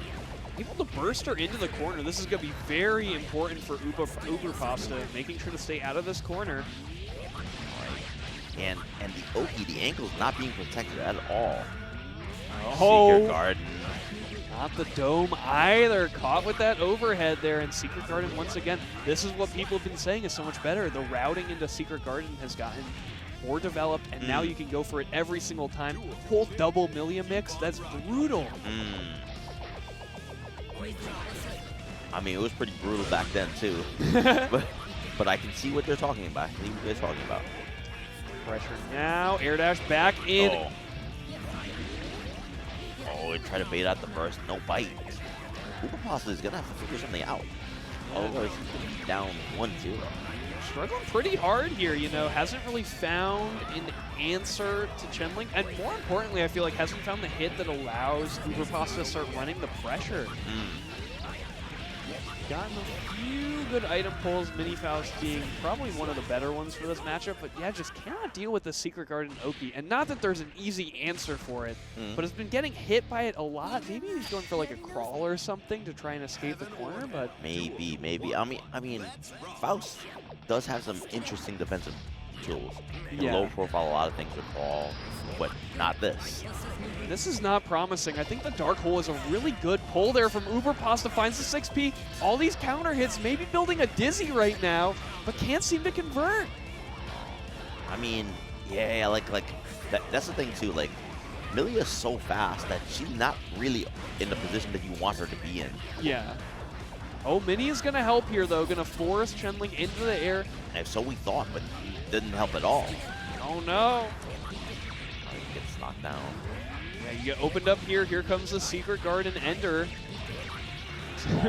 Black Meat, but it doesn't matter if you don't tech out. Yeah, once again, overhead. And again, this is going to be Secret Garden one more time, unless these little drops here from Chenglink have been giving Uberpasta the opportunity, but has not been able to scramble out at any point. Still looking kind of rough and doesn't find any answers. What does he need to do? Yeah, this is kind of the devastate. I feel like Uberpasta just does not feel kind of comfortable standing anywhere in this matchup. Just cannot stand his ground. Seen a lot of air dash backs, you know, kind of pushing himself into the corner. You got to be a little bold here and Guilty Gear Exard. The thing about Millia too, like yeah, she's a glass cannon character, and when you think about Faust, you think about neutral, strong neutral, but she moves so fast that her neutral is strong. Exactly. She can really, really pressure you, and now in this setup, with this overhead, the Secret Garden loops have been established. This looks like it may be checkmate for Uberpasta. That final hit will take it for Chenglink. Definitely showcasing work very well, especially you start getting the minions on the right calls as well, right? Yeah. So then Faust has good air control as well. Like it's rough. Like you have to do things like you might have to miss definer a bomb bag to get him to land or something like that. Things like that. I will also Mini Faust is really tough in this matchup because Johnny has a really heavy air dash, and then also the step dash means you can't dash block the Mini Faust at any point. Yeah. I'm liking this already though. Franken Faust picked the perfect round start to beat Coin. Now stuck in the corner though. Oh, nice. Gets the tech trap. Yeah. Didn't want to get unblocked for that. And the mist is guaranteed off the air throw in the corner.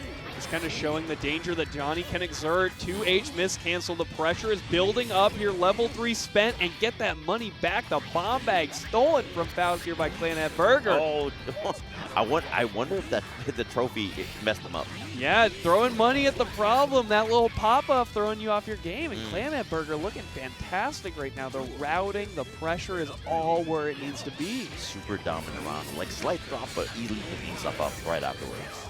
Okay, check it. Early burst here, trying to stay in the game. Right. Already has offense. Mini Faust going the wrong way. Yeah, luckily sneaking by there with the counter hit. Once again, gets the mist for sure. Nice conversion. Does he keep this going? Man, that Burger looking so solid right now, going for the Faust specifics and sneak in there with the ground throw off the mist dash. Oh, damn, he jumped low this time. Burst. Didn't believe that they blocked it. Bomb keeping that safe here. You saw Clannad Burger trying to punish it. Franken Faust now with the opportunity to black hole. And that made it worse, almost. Oh man, you know, Light may not be able to escape a black hole, but Mistfinder can. It's a little bit stronger. Johnny has such good normals that, like, approaching him very difficult. Very good. That Scalpel is very nice for stopping the forward dash. Johnny, step dash character, can't block during his forward movement. Nice place to jump out of that situation. Mini Faust. Yeah, luckily though, Clannad Burger able to jump into it really quickly, making sure not a factor. Doing much better this time. A little more control, but back against the wall, and we saw what happens when he gets here. Yeah, that made sense for Franken Faust to really try to move there just because the coin was going to be so plus if you blocked it, but getting hit by it is going to be even worse here for Franken Faust. Yeah, it's looking rough. And really doing the pressure again, and YRC's Y-hander is so plus.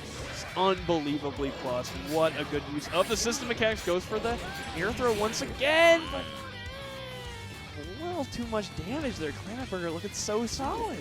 And honestly, even if that didn't go had the muted RC starting potentially the last round of the set, unless Franken Faust has something to say about it. Ooh, hard burst bait there, and we gotta talk about just how much these 6Ks have been working out for Clannad Burger. So much forward momentum once again, full confirm off of this one. A little bit too high for his right-hander. Get the knockdown. Burn the bar though, keep it unburst, and we'll get even more. No burst, which means no burst, say my name. That was gonna be a lot of minimum damage. Oh no. Yeah, like I mean, there was a little bit of hope. Does it all here, going up against Roland Furioso. Definitely going to feel the pressure here. Soul's run speed is going to be really tough for Dizzy here, but I have no doubt that Drifterdane is ready to go here. All right, keeps it burst safe as well with the 2Ps. Okay, I do like the early burst there. Do not want to hold the Dizzy pressure longer than you have to. Yeah, but it doesn't seem to have done much to get him out of the situation. He's going to be a counter hit. Or a crouching combo, I should say. Yeah, I don't like seeing the Grand Viper that early into the set, because what that's telling me, if I saw that, is that Roland Furioso is not the most patient player. Okay. Doesn't want to dash block, wants to go for that committal option to get in. And if Drifterdane sees that, I think Drifterdane's going to be like, I can zone forever. Because if the only way you want to get in is Grand Viper, that I can react to that. Yeah. Dash blocking is harder. Grand Viper I can do. Oh yeah, here we go. Yeah, like you see like a really hard committal option. Yeah. Riot Stomp, Grand Viper. All right, the burst comes. Burst, though, getting a chance back into the game, but this back throw from Drifterdane, and now you're stuck in the Dizzy Vortex. Setup coming in. Oh. Oh! Okay. The music is... Oh, no! Oh, no.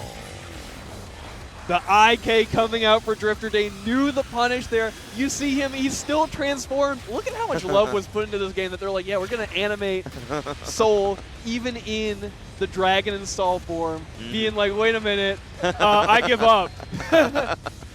That's enough. I don't need any more. He's like, daughter?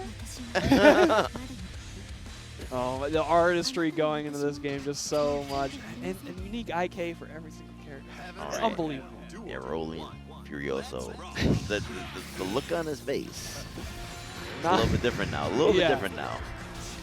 Not as good, but okay. Oh, trying to navigate, but gets counter hit by the projectile there. Really going to be hurting. This mix is so brutal. And then Drifterdane, you see those pauses being put into the combo. That's there to bait the burst. So really keeping in mind that resource. Oh. Okay, drop the combo, drop the follow-up. But, I mean, and another perfect. This is looking like a bit of a bloodbath here early on in the pools. And you just see it. Drifterdane is top 8 material, but we got the chance now. The knockdown here. The back throw. Oh, no. Throw. And didn't realize that you have to kind of walk away on Oki a little bit. Yeah, give a little shimmy on it, but like I said, Drifterdane, such great awareness as to what the answer is, so in control at every stage of this match here.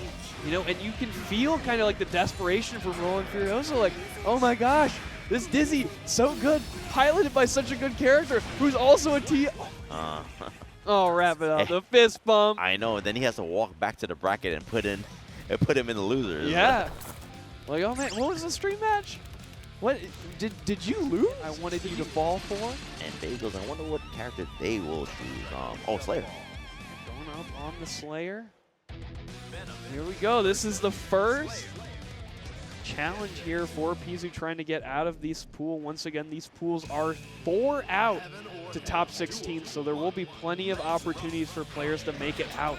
But you really do not want to fall onto the loser side early. There are killers in this tournament. Oh yeah, and already, and so brave doing that against Slayer. Oh yeah, not fearful, and of course has to call it out. Crocs and Socks, someone who Pzooo plays against all the time, definitely feels confident in the Slayer matchup, putting the pressure on with the Bishop run out, jump out attempt. From Bagels, denied, but here we go. Counter hit by almost get me out. Immediate burst. Didn't want to see the end of that combo at all. Yeah, kind of had to pay the piper on that one. Like, oh, man. Oh, doesn't FD.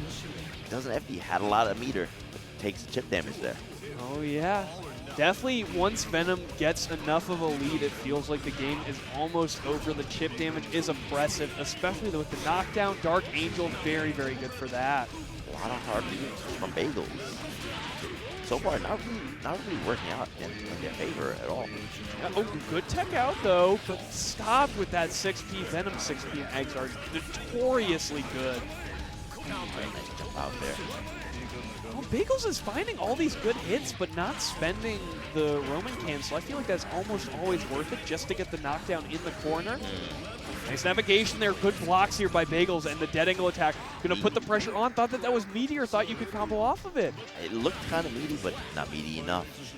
Oh, man. Pzooo in really strong control over the set so far. Yeah. And not a lot of errors either. No, has been playing super, super solid here. And like you were talking about, Bagels going for like these really middle options. Yes. And it just feels like, Pzooo is riding the storm. There is nothing Bagels has done that I think has faced him. Yeah, I mean, also, you brought up his name before, right? Yeah. Definitely has a lot of experience. Against Crocs and Socks, against the Wild Slayer. But this is going to be tough. So much meter. Pzoo's got to really keep the Slayer under control. Do not give Bagels the chance to move. The dead angle comes up. Yeah, it wasn't meaty enough. Yeah, you've seen that in the notorious Daymendo Bears clip. If you get that 2D kind of meaty enough, you can combo off of it even without counter hit. But Bagels has been kind of struggling to get that so far. All right, it's the follow-up, but chip damage doesn't FD again. Yeah. Gotta be careful. Ready for it. Yeah, you know, Venom, so many ways to attack that chip damage on. Okay, finally gets the meaty 2D. And we get to see what the combo is. A lot of damage. Good block on that from Pzooo. And just blocks there, and a really kind of risky mash there, but Pzooo really willing to throw it out. And has the burst just to not get knocked down. Showing a lot of respect for Pzoo's offense. Oh, yeah. Bagels getting pushed to the corner here, going for a lot of backdashes. Double jump to get out of the air throw. Very good movement there from Bagels. Now has to hold this corner pressure. Forward throw. All right. This could turn really bad very quickly. All right, so out. Probably got the match low there. Yeah. Oh my gosh. Just fake it out. Oh, we're going for the IK setup. Oh. You. Oh, he's still. This is so sad. All right, Okay. Chat, you got to go up, look up the Venom IK setup. It's really funny. I'll do like a demonstration with my hands. A grimace while he's playing fighting games, I have to say. But he's very focused, takes it super seriously, and he is here to win. All right, first. Pretty early, both of them get bombed. Yeah. Oh, great navigation there, and knew to block because the bomb bag was still going to hit him. Super early burst. Punish. Well, not really punish, but like anti-air. I like that from Savior a lot. You're trading kind of the defense of the burst for additional damage on the guaranteed punish. So really keeping up the pressure here. Yeah, but that was so costly. I mean, that's how much faith he has in himself. Yeah. Because that burst is not coming back. Yeah, he's like, you are not going to deal enough damage for me for it to matter. I'm going. Yeah. Savior's like, this is a speed run. This is a speed. I'm trying to get off this stage as fast as I possibly can. He wants to beat you so bad. Savior wants to kill you. Yep. The first round definitely went to Savior in dominant fashion, and keeping the offense going strong as well. I like the super jump out there. You're going for a very safe defensive option there, but I think Savior's kind of caught onto it here. Like 5D, like you said, is invul in this game. Pretty unique thing that Faust has. All right, now. Oh, and he baits out the burst with the late strings. Gets the pickup.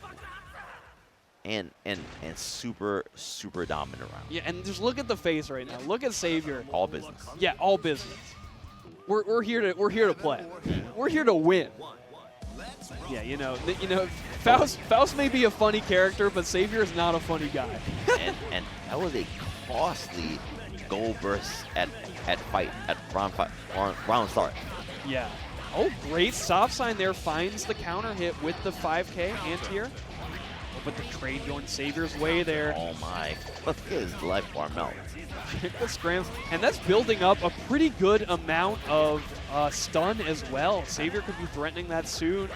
Yeah, doing the Faust specific combos as well. Showing his knowledge. The wait here. Oil coming out. Blow us both up. Alright. Tries to goes for a run-up throw. Has a pixel life, though. Not a lot left to work with. Tried to swing with the overhead. Oh. That was so unfortunate. Tateer really wanted that chocolate there. Oh, yeah.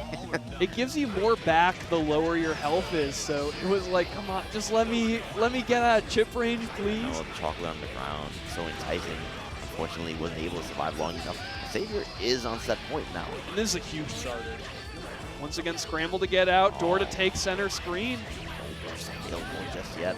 The air is a landing. Oh no! Both of them going the wrong direction. That counter hit should have been enough, but Savior not able to convert. Big starter and the poison. Got to get off that scalpel. The movement. Grab your sword and get ready. Dashes up immediately. Gets hit with a combo. Ooh, nice little movement there. The air Azami there, that parry, but the invul from AggroCraig. Like I said, a very whimsical defensive option there. Ooh, fireworks. Parry there, no follow-up, and I like that as well. AggroCraig knew that parry was coming. All right, gets the throw, gets the conversion as well. Okay, misses the IAD conversion, but still doing really good damage. Pretty even away so far. And I'd say Maelrawn's super good at fighting games, but may not have the reps in to know the Faust-specific combos. May kind of struggle with, and these gimmicks as well that AggroCraig's going for. Yeah. Again and again, thought that there would be a follow-up hit, went for that Azami, but nothing you can do. Yeah, Faust-specific combos are a thing. Like, you do get some cool stuff on them, but you definitely got to know it. Yeah, you got to know it beforehand. Big counter hit JH here. Keeping the pressure up here, but Maelrawn not able to convert off of that Tatami. Oh, decent damage, but doesn't get the follow-up. Didn't get back thrown into the corner, though, which is really important. Maelrawn can keep the center screen positioning here, but not able to find the punish, but this is going to be big. All right, burst still available on AggroCraig's side. Opts not to use it. Will he use it here? We'll see. Oh, No. holding it for the final round. I agree. It could have been baited.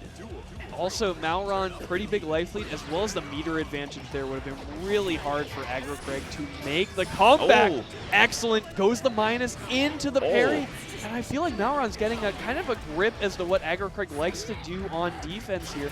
Saw the answer to the JD. We're all, looking for the J2K as well, kind of backing away from that really strong option. Oh, I love the ranges that Maelrawn is playing from. Perfectly countering what he wants to do. Oh, you need to be worried about those counter hits. You got to watch out for the Dizzy now. Yeah, counter hit hammer adds so much stun. Oh, Does it again. No counter hit though, so doesn't get the combo. Oh, but the 5 does work this time.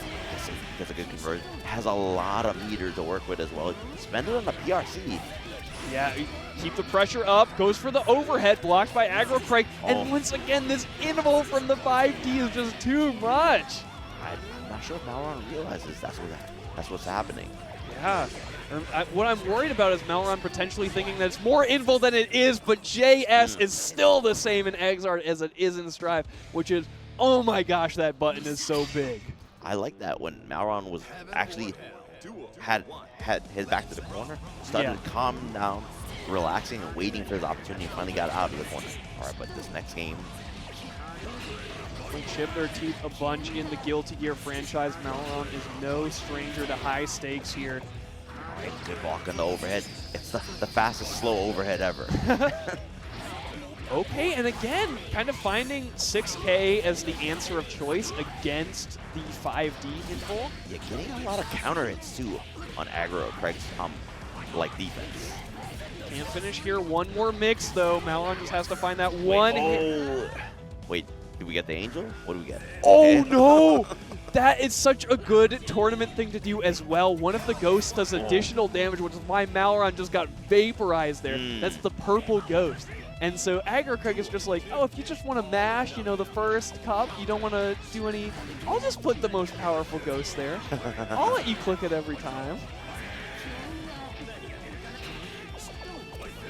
All right, but and after that, such a humongous life lead. And check the meter advantage right now. Everything seems to be going the way of AggroCraig. Gonna finish this first game off, or second game off potentially really quickly. All right, that could change at any moment, especially with the kind of damage that Viking could do off counter hits.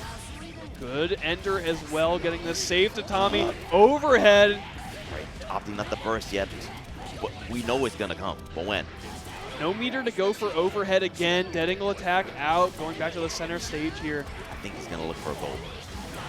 Ooh! He's not gonna even get it. Not even gonna get a gold burst. So much hit stun on that counter hit to Tommy, putting in the work here. But the counter poke with the 6H there, that devastating overhead from AggroCraig. Oh my god, it's doing so much damage. Okay, no burst from Maelrawn's side. 2 6H starters, so much, but able to sneak by. Maelrawn now putting AggroCraig into the corner. He doesn't get the IAD. I'll try to go for air grab. Good tech buttons right there. Yeah, a little delay there just to mess up the timing. Oh, but you're in the oil. Can you do the confirm? No. Oh, and finally 2Ds, the 5D. Locked and loaded with 100. Spend some of it. That's not gonna kill. Game 2 not over yet. Maelrawn is still in it. Gets the knockdown here. Has to watch the super. But that's been so good from AggroCraig. That little crawl under the JH every time. Making sure that that super active button, you're never forced to block it. But set point for both players. A lot of good adjustments. Oh, no, combo drop. Tried to get a back throw, but didn't get it. Yeah, AggroCraig looking super comfortable this past game.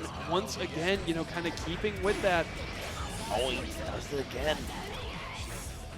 It's not a lot of damage, so. Yeah, no, I like that AggroCraig is not contesting with a button that could get counter hit.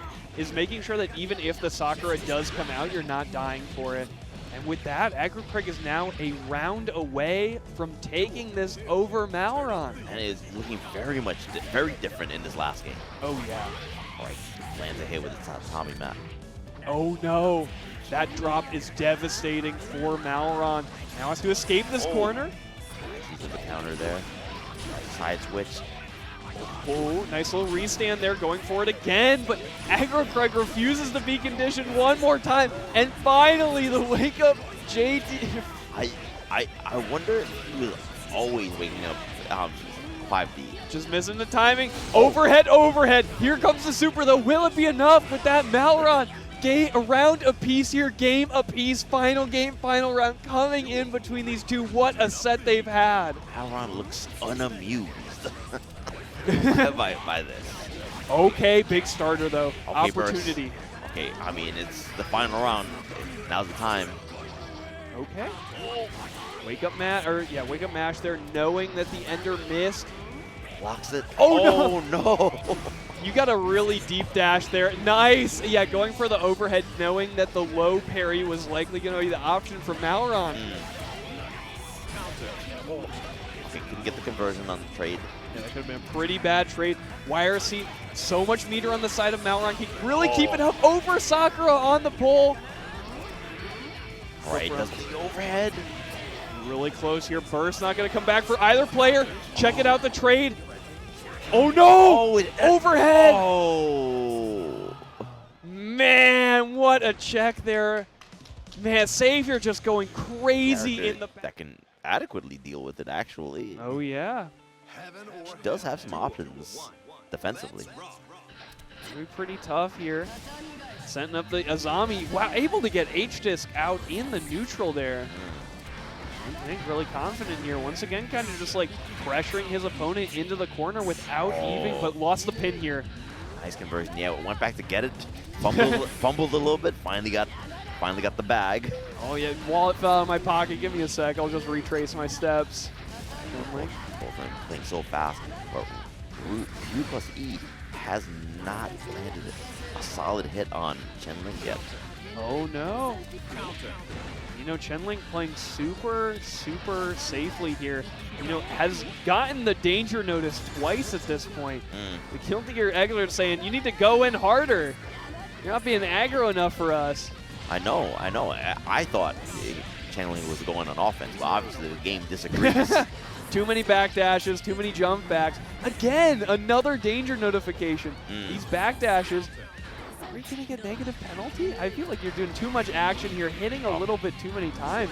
And slow but steady Chenglink just kind of tearing Rudy apart there, like you were saying, surgical. I know, like, I mean, I could have won a negative penalty, but I just decided to end the round before that. Yeah.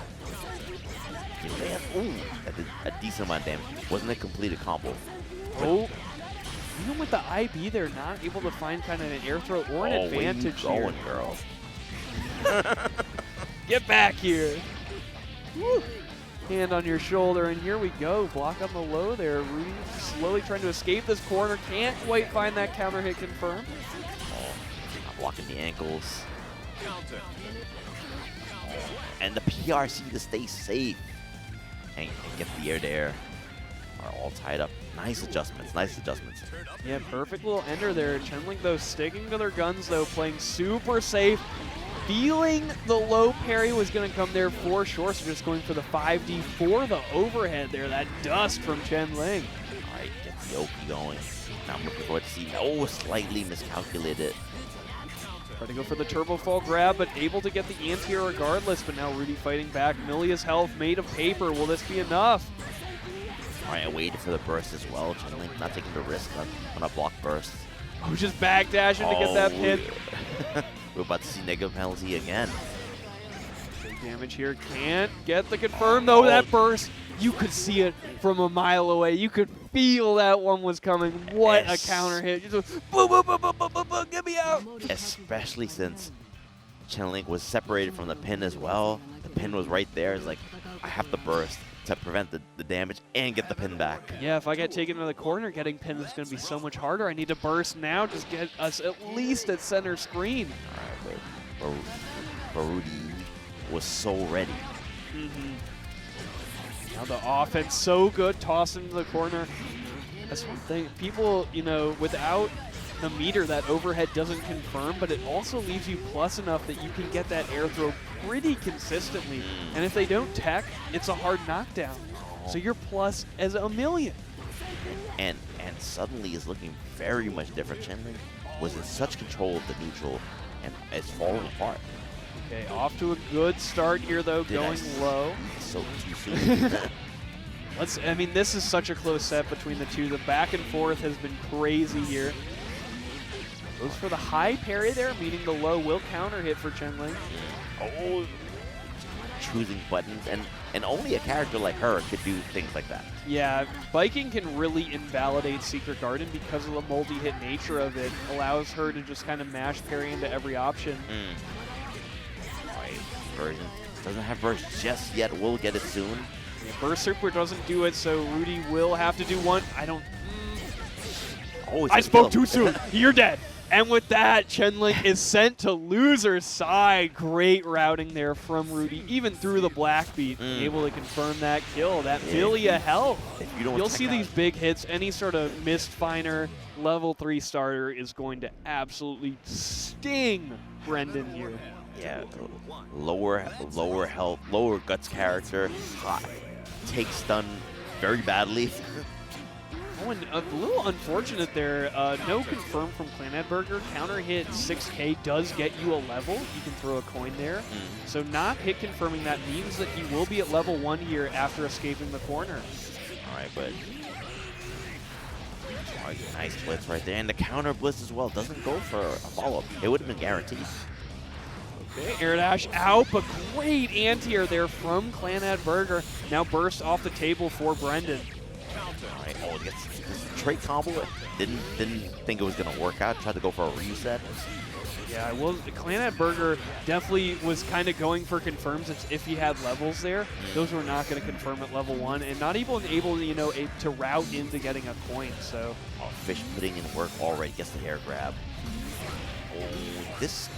No. The drop. I was gonna say this should kill, but yeah, I think released 6H a little bit too early there. Didn't get the full charge and the ground bounce, allowing the combo to drop. But still picked up the round though.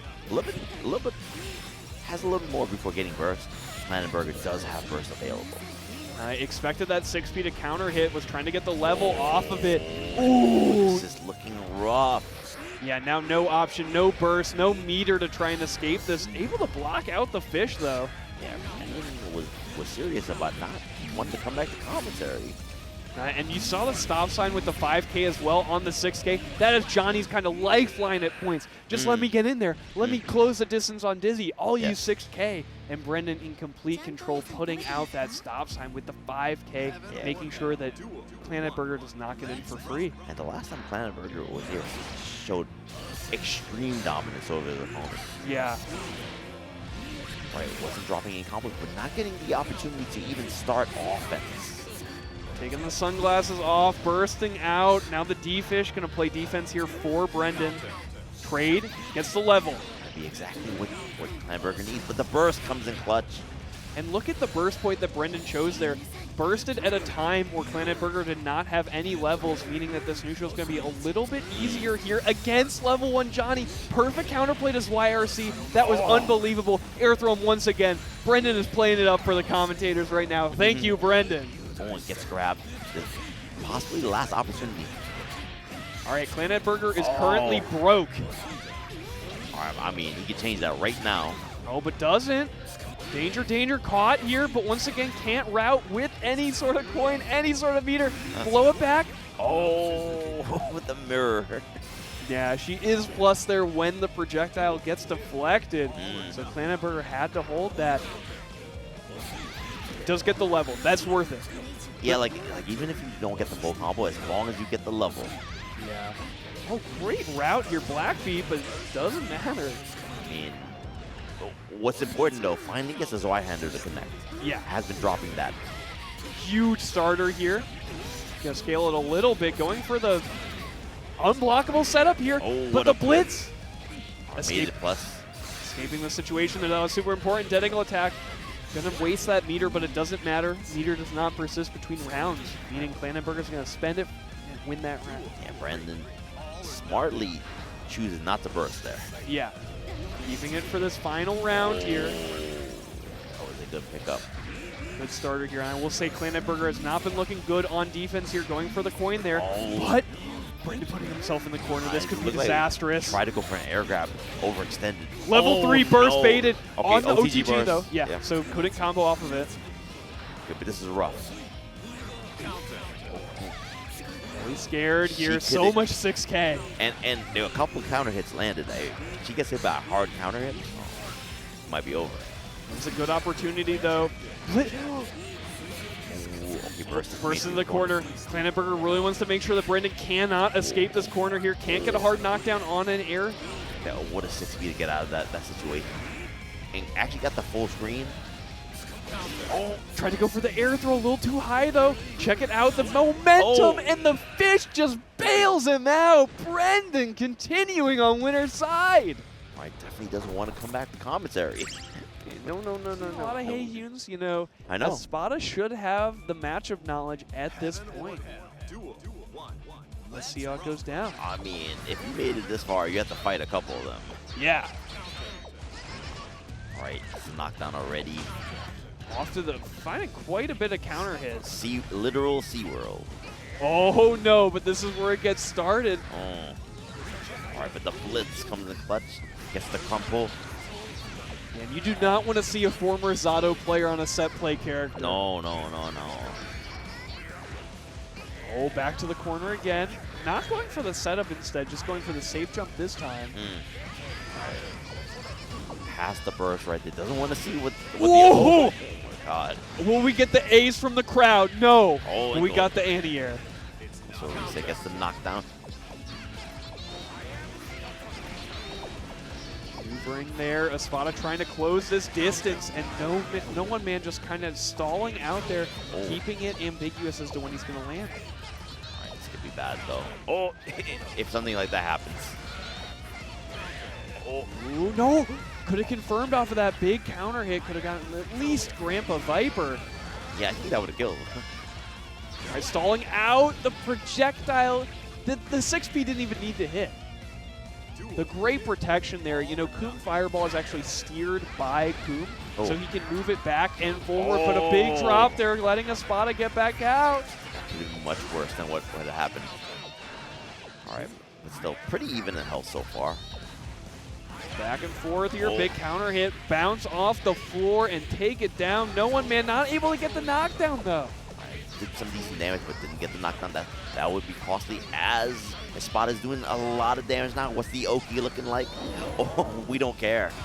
Get away from me, clap it out. Everybody clap your hands and get away from me again. That was such a good burst. You have to save yourself. You have to, at this point, not enough life to survive. I mean, she does have high guts. Yeah. Being Japanese. But you were gonna take so much damage there. Check the setup, goes overhead, but a mash there by no one man. Hey guys, when I say being Japanese, the Japanese characters actually have high guts in this game. It's true. Even Chip, who's a weeaboo, has pretty high guts. I mean, he trained there. He's a ninja. Blasting off. Oh, tries to go for the unblockable. Good backdash there from Espada. Plus, keeping the pressure up. Look at that risk at the top left of your screen, that purple bar. As that fills up, May's going to be taking more damage. And she can't seem to not take damage trying to get out of this corner. Oh, no, and still stuck into it. Eventually getting out. Great escape artist there, Espada, taking us back to center screen. Ooh. Okay, that was an OTG burst, I believe. Out of the corner. Good mash there by no one man. Pull it back in, go overhead. All right. Gonna kill here, but what's the Oki looking like? Tried to be a little tricky, didn't work out. Check the life lead right now, though. No one man just wants to keep it solid. See the dead angle attack again. Oh, what a 5P. Incredible stuff there. Super focused up. No one, man. All right. And Mei is not an easy character to anti-air. Going for the 5P like that was so bold. She has very, very strong hitboxes that lack hurt boxes in the air. All right. Oh, Ooh. that would have been huge damage. All right. It's a good conversion. Very good conversion.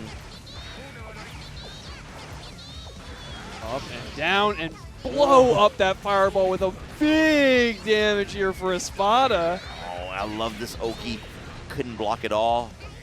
Oh, but nice throw there. Mash out. Big life lead here for Espada. Just needs to make sure that he can close it out without no one man representing damage like this. Here comes the mix. Throw Goes for into the it. throw. Nice conversion. It's another knockdown. Oh. Going for tech traps too. I don't even know if he's meant to do that, but it looked cool. Oh no! Oh my. Huge hit there. What a scramble from Espada. What? Tech out. What is going on? Chase down, backdash caught. But will it be enough? Burst is available. Oh, it Espada doesn't burst. keeping so cognizant of that burst. They're trying to kind of bait it out, but ended up not being able to confirm. All right. Oh, and the run-up command grab. Put on the hurt here. It could be difficult to burst that. Oh yeah. Because it's naturally burst safe. Big mash there by no one man, putting you back into the corner. I like that. No Oki, just make sure you swap the sides. Supposed to slide RC and just overheads afterwards. Like, take that. Trade in Mei's favor, but still representing this 6H. Such a fast option there from Haehyun. Dolphins out of the corner. Back into the corner. Ooh, great stop sign there. Can't get much damage off of it, though. Can stay safe behind this projectile, but Espada just taking the Dolphin Express out. Oh, and the punish! So ready for it. I saw it the first time. The second time I adjusted. And that's usually a, final round call that you go for, is spending the burst to make sure you don't die. Because now Espada has no burst. This round will not come back this round. This burst will not come back this round at all. So all of this damage will be sticking. Any sort of big starter no one man can find will get all that damage. But Espada is not out of it. I may not have resources, but I still got normal, still got damage. Check the setup. So much damage. All right. Oh, it gets the OCD. Could actually ground tech right there. Could have teched out of that. And one final mix should be enough for Espada. Check the burst. Not even going to spend it. No one man dying with burst to the standing overhead. He was so far away from getting burst. So far away. Had to really buckle down, lock in. Yeah, and Espada did lock in so hard there, just keeping no one man in the vortex the whole time. But it's not over yet. All right, there's still one more game for both of them. Who's going to continue on in the bracket? Is this still the winner side? This is still the winner side, holding it out. Who's going to continue on the winner side? Oh, good little mash there, the 2D. Once Espada really representing the standing overhead now. Once no one man to be guessing on defense. Good tech trap with the anti-air. And representing the slides, you didn't even have RC for it. Yeah, I mean, this is so tough now. No one man back against the wall. What a bold round start there. That's dashing up. Ooh. Representing that if you want to jump, got the damage for you. All right. That's a little ambiguous. Probably a missed input there, because that did not look like any sort of setup. All right, gonna get the knockdown here. Oh, you missed it. I feel like he's missing the orb. Did you see that burst bait using the invul through? Getting that burst from Espada, no one man. So dominant here. Has to spend the burst though. Even if Espada loses that round, I think Espada's feeling fine. At least I got the burst. All right. Okay, I was about to say, is it going to kill? Final mix though. I think we go overhead here for Espada. One more Dolphin to jump on, and the chip damage will be enough. I wonder if like Mash P OTG would have. It's not a set count. It's just, I've done it before. Yeah, we're not count. Semantics. I can beat it. Winnable. Well, here we go. Huge rundown here. Pzooo super aggro at the start. I mean, with offense like this, right now, Drifterdane is going to have to figure a way out of this corner, and that is not it. Yeah, pretty desperate to escape there, but Pzooo keeping a complete lockdown on any sort of escape from this corner. And I'm starting to see where that confidence is coming from. Yeah, I mean, Pzooo has been looking unstoppable this round. Drifter has not been able to escape this corner still, but a good mash out. Finally finds the gap. Found the gap maybe 30 seconds into the round, back to the corner, and Pzooo takes that in dominant fashion. And that's where it gets really tough, right? You know, Pzooo had established such a big life lead that even when Drifter was finally able to scramble out, it wasn't going to be enough. Right, but, and being a good host, showing her both sides of the house. Yeah. Oh, no. Burst safe there. Bad burst by Drifter. And in this corner, your game ends. All right. Oh. And back you go. Nice escape attempt.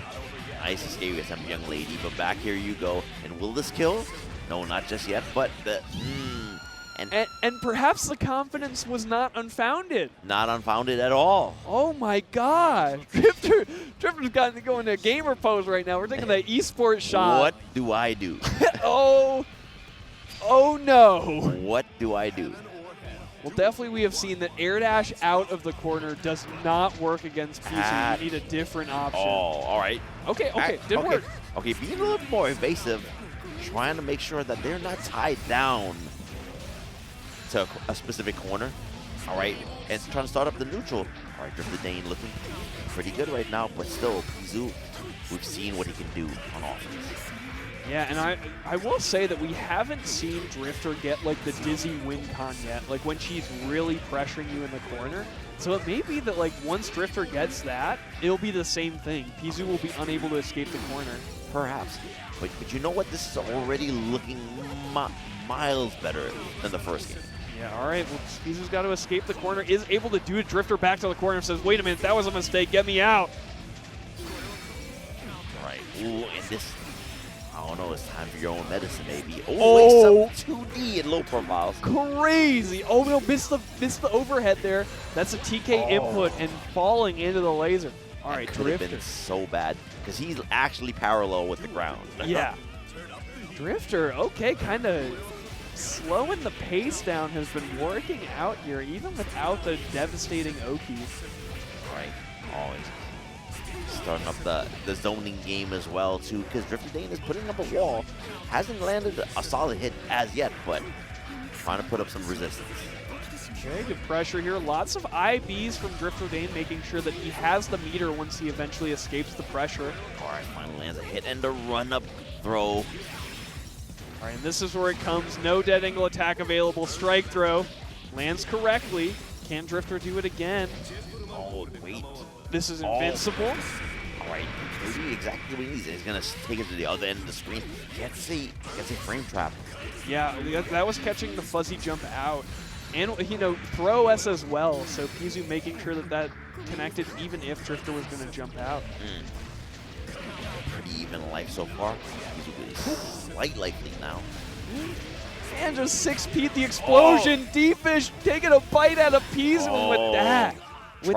Tried to move there. Maybe tried to press the button, maybe tried to back that, maybe tried to jump. Didn't get any of that. And we are all tied up 1-1. Drifter, the adjustments. I see you. A game apiece. Drifter taking a sip of the bev there. And with that, we're going back into it. A lot more confidence with that sip of the bev. Oh, yeah. No gamer pose there. No crossed arms. No. But, I mean, that could change at any moment. But the defense is solid so far. Yeah, I know that Pzoo's feeling, like, not great about that. Because Pzooo is like, I win. Okay, D-Fish coming to take a bite. Will evade past it. Oh, the air there. Get the knockdown again. Exactly what Pzooo needs. Gets the delayed air dash overhead. Crouch confirmed, going for that perfect combo. And once again, Drifterdane really feeling it on the life deficit here. This chip damage is going to start adding up. I mean, this is the type of character, if she starts going, she can end rounds with her offense, but Pzooo is doing such a good job of mitigating that situation, but I may have spoken too soon. Yeah, Pzooo kind of getting walked to the corner there is really going to struggle to get out, but look at the way Pzooo stood his ground there with the anti-air, and now the third and fourth overhead to finish it off. Kick you away. Get away from me. Kicking it down, dog. The fire out of her. Oh my God. She's a queen, Pzooo. Oh, not today. Okay, big starter here. All right, trying to get his offense going. Good tech. And the pressure, out of air options, able to duck the explosion there. Pzooo making sure that Dizzy was not plus a million on that situation. All right, and honestly, like, he's been doing a good job of stopping these repressure options. Yeah. No IADs for you after a jump cancel. Yeah, and you have to do that when you're Venom. Did you see duck the air dash, go up and air throw? That was perfect execution by Pzooo. That was so difficult. And with that, calling the shot, saying, I win those. Pzooo going in for the fist bump on the way to winner's side top. Oh, that's the same character color, right? Oh, no. AggroCraig kind of take revenge for a fellow Faust. He absorbed the color of the other Faust. I was like, no. Excellent IBs there. Oh, that's not going to work on Savior. Oh, yeah. Savior is ready for all of that. Has labbed Faust so much. Knows all kind of the ins and outs of this character. All right, but... Oh, yeah. Already showed 2 answers to that 5D. Not... He definitely looked at that match. He was like, yeah, I know what you like to do. Yeah, I got a vibe. Yeah, already, like, he stuffed it 2 different ways and avoided it the 3rd time. I don't know, man. I think you're going to have to rethink that 5D strat. All right. Yeah, Savior, like I was talking about before, has labbed Faust so much. Just, you know, is in love with what this character can do. But most importantly, Savior thinks that he is a better Faust player than you are. Absolutely. But the thing about even labbing it, because, like, very rarely, like only a few people are so good at the mirror match that they win, right? But it's super impressive to be strong with the character and strong at the mirror match as well. Yeah. Shows a lot of dominance over everyone else. Oh, unblockable there. And avoided the trampoline too. So much awareness. The black hole kind of sucking in that hammer, making things harder for AggroCraig. It's a little eyebrow raise from Savior there, like, oh, man. Yeah, AggroCraig is like, yeah, you're better. Yeah, you're nice. You're pretty nice. That's just the roll of the dice. That's what you sign up for when it comes to playing Faust. But you know what, though? You can take this as a learning lesson. But you know what? It's not over yet. Oh, yeah. Well, these things are looking tough here. Oh, the 5D is not working out. Savior, air throw, normal throw, putting you in the corner here. Pressure mounting. Oh, you wanted the chocolate. Got it. But at what cost? Bomb bag for the plus frames. Oh, Blitz War one here by AggroCraig. Gonna take this opportunity, push Savior towards the corner, holding his ground with the 6P counter hit. Nice. Actually, making a really good comeback, but this guy. Big Meteor does not even come. Get a little lick. Oh, there it goes. Right, Savior on set point. Ooh, pull him in. Savior gonna be hurting here, and the burst does not go through. The bait of the burst. Yeah. Right, but still, Savior's. I've seen him do that before, like use his burst just to evade and still make a comeback. Yeah. Right, but it's looking kind of rough now. Oh, goes for it again. AggroCraig, being a little ambiguous, thought that, you know, you fake out the overhead and go for a low. Now I'm just going for another overhead. Right. But we've seen Savior once he can get in. But AggroCraig is getting a lot of good calls, and that comes in clutch just to close out the damage and to close out that round. AggroCraig looking kind of good now, looking kind of strong. Yeah, looking super solid. The invul there from AggroCraig busted through. Finally, the 5D lands. Now the overhead is landing too. All 30 frames of it. Blockable here. AggroCraig getting the extension as well, but that counter hit 6H. That overhead is going to hurt. Oh. Jump in here. Oh, So, again. with so much meter on the side of Savior, feels really tough for AggroCraig to get through this many resources, but the meteors will help. And he has. Oh, he got hit by it though. Super plus. Oh, and it doesn't work at this time. Not gonna kill. Watch out for the super. And with that, controlling the ground with the 2H Savior. Yeah. Definitely pretty deep into it. Definitely loser side. So this is tournament life on the line between these two players. Let's see how it pans out. Okay. Oh, yeah, I remember. Okay, I remember Bagels now. Very risky approach. Yeah, and in a good way as well. Yeah. Slayer, you can really force the issue here. Well, I mean, Slayer enjoys big damage from some of these risks. Yeah. Definitely, you are always risking less than your opponent is when you play Slayer. Yeah, going for the hard reads and the counter hits. Yeah, Uberpasta kind of struggling to move, I'd say, so far. Good mash, though. Keeping the pressure up, but that back throw from Bagels is going to really shift the momentum. Oh, nice reversal DP there. Pressure up, go for the gun flame. Tried to anti-air with the 6K, but a little bit too slow. It's not as fast as it is in other Guilty Gear titles. Yeah. Decent damage done. Oh. ID off of that jump cancel there. Not able to keep the combo going. Burst baited there by Bagels and cleaning it up. First game going to Bagels here. Again, this is loser side tournament life on the line. What can Uberpasta adapt here? Definitely seeing Bagels putting their best foot forward now. Like, able to get their game going. All right, yeah, but those Bandit revolvers are not being done at safe ranges. And they're definitely being punished with those. Okay, yeah, Bagels kind of trying to force the issue a little bit too much there, even after the burst, and that's given Uberpasta the opportunity to tack on quite a bit of damage. Yeah, for a 2D, it was blocked and punished. Oh, I love the spacing there from that. Like, just short of avoiding the command grab. Good IBs here, trying to get some meter back. Oh, tried to go for the DP, probably missed the input there, going for the 2A. I mean, that move does have a pretty good hitbox on it, and it worked out, even with the drop. Melty Fatal there, easy confirm off of the air button. Oh, it goes low instead of the overhead option. Oh, good stop sign. Pretty brave there. But the IB did enable it. You see the way that Uberpasta is playing active defense. All right, reversal DP clutch. Let's go for an empty jump low, but these back dashes. Through the gun flame there, but has to hold this pressure. Gun flame, YRC. Wild throw combo trying to take Bagels to the corner. Get this mix up going. Oh, maybe a wild throw misinput. Yeah, I That'd feel, be my guess. Yeah, like that close, Bandit revolver. Definitely a miss. Okay.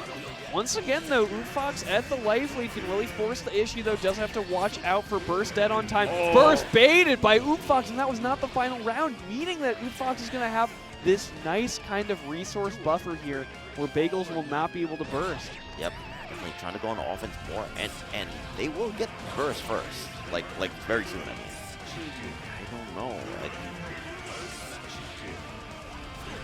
all right, nice blitz. Slowing the pace down a little bit. Once again, this is loser side, so tournament lives are on the line. Nice conversion. A little bit more stressful here. I guess the full conversion is really good damage being done. Gets a safe jump. Blocked. Buck's gonna drop that combo, but sneaking in with that air throw there, but gave up a lot of meter to do it. Bagels with plenty of bar right now. Nice up back from that situation. Didn't want to get command grabbed or immediate. Super low life here. Tried to OTG for the kill. Going for chip right now. And finally putting the brakes on 2D. Bagels rolling up the sleeves here. Saying, I am down but not out. This is a game of peace. I got opportunities to take it here. All right. Set point from favorable players. Lands the command grab, but that was a good mash out. Oh, here we go. Oh, I mean, both these characters kind of don't want to have danger time against them. No. Oh, big starter tried to burst to get me away. What's the mix? Oh, stays in front, gets the overhead. Oh, misses, drops a combo. I really got to respect the cojones to not burst there. To be willing to take that damage is crazy. Blitz war, won by Bagels. Right, made out burst. What a clash! The 2P, the JP. Soul JP is so privileged. And the back throw there again. Clean up that round for Bagels. All right, Bagels. All right. Oh, super risky starter. Gonna lose some damage for it. It could have been worse. Could have been worse. Fox kind of just keeping the positioning here. Doesn't want Bagels to escape the corner, even though they are now. Right now the corner. Ooh, Fox. Fox looking very good to tie up the set. But Bagels has this corner situation. I might change my mind. Get me out of here. Spend the burst. Controlling the map is their great anti-gear we saw before. Fox pressing that 5K a little bit too late. I like to jump out and the empty jump low there to get out of the corner and get the OP. Big starter here. Counter hit 2S. This is the combo. That was dead on time. That was dead on time startup. Tried to go for BDC dead on time, but caught by the command grab. All right. Set point for both players. Bagels a little bit ahead on the burst. We'll have this lifeline earlier. Good IP that was a guaranteed punish. Yes. Cross to the corner. Oh, this is Tech trap. I don't think you get burst back here. This may be dead. Oh, and he baited out. They baited out the burst. Yeah, great little burst there by Day. Johnny is just so much better at controlling the neutral space. Yeah. That if for Leo to get the game plan started, it's kind of something that should never happen. Yeah, I mean, Leo has such a uphill battle to fight in this. But, you know, the reward is Johnny isn't really blessed with a lot of, like, reversal options, invincible reversal options. Yeah. Outside of the super. So if you can get really close, he's a big character. And the other thing that, you know, Leo is definitely very good is he eats reversal supers. Because of the super flash, you can just be mashing that parry button while you're in back turn. DP's a little bit harder to react to. You know, actually impossible to react to. Yeah. So you can't do that. But against supers, Leo is very good at stopping them in back turn. Whoa, that's so optimal! Clannad Burger! Wow. That was incredible! Safe jump. Not really sure what to do there. Maybe try to flash it. All right, level 3 here, keeping it consistent, making sure that even if you get bursted, you're still at level 3. The OP. And he gets a side switch. Yes. Burst comes. Oh, gonna trade there. That's definitely trading Clannad's favor. The IB created the situation, allowing for that throw there, making it a little bit cleaner, a little bit harder to mess up. Perfect stuff there. All right. Gets a coin. And the pickup going to have this corner situation. All right, yeah, you have the burst. You do not want to get hit with a costume. No. Do Dwight not, costume. yeah, don't want to get knocked down at all. Once again, the IB into the back throw here. Tiny Buttcheeks, you know, maybe not ready for a player that's so good at dealing with this fighter. Ooh, flipped off. RC, there it goes. Gets the 5D. You got to expect the unexpected sometimes, and Eggsler sneaking in that standing overhead was so good from Tiny Buttcheeks. Not going to kill, but I like the side switch just to get the situation. Yeah, can go to level 3 if they want to, but instead just going for the setup. Oh. Yeah, same thing as Strive. You know, you get that burst, you're seeing that your move isn't connecting, and you're like, okay, I know you're bursting, I just have to wait for it. And excellent patience there from Clannad Burger. Yeah, closing out with the super just to simplify it. I know I'm going to win. Let's not drop the combo. Yeah, keeping it super consistent there. And we have a clash opening up in the first round of the second game. But Clannad Burger trying to take the early offense, but the DP comes. The backdash catch. Johnny with one of the best backdashes in the game. We'll get level 2 with that coin sneaking past the fireball. And And that was such a good duck under that IAD JK. He has such a good JK, 12 active frames. Yeah, Tiny Buttcheeks maybe a little bit too used to getting away with that cross-up against the average player. Not ready for Clannad to just beat it every single time. Can't go for treasure hunt here. We'll miss the input, though. Still plenty of meter to keep the pressure up. Plenty of coins. You can just stay in as long as you want to, and eventually finding that Gatling /6H to finish it off. I love that option. Instead of going for like JK, JP, JS, he goes for JK, JP, JP. So that is constant overhead. Yeah, just keeping that pressure up, more overheads, make it harder to block. Backdash away, counter hit. 6K, get that knock. Level 3 on deck. Oh, drops the combo. Tiny Bush is trying to go to the corner, but gets thwarted in the worst possible way. Oh, going for the IK. This is the only way to kill. It's optimal. The Joker trick. Chase him down. Zwei. You gotta say my name. And with that, Clannad Burger eliminating Tiny Buttcheeks from the tournament. Destroyed.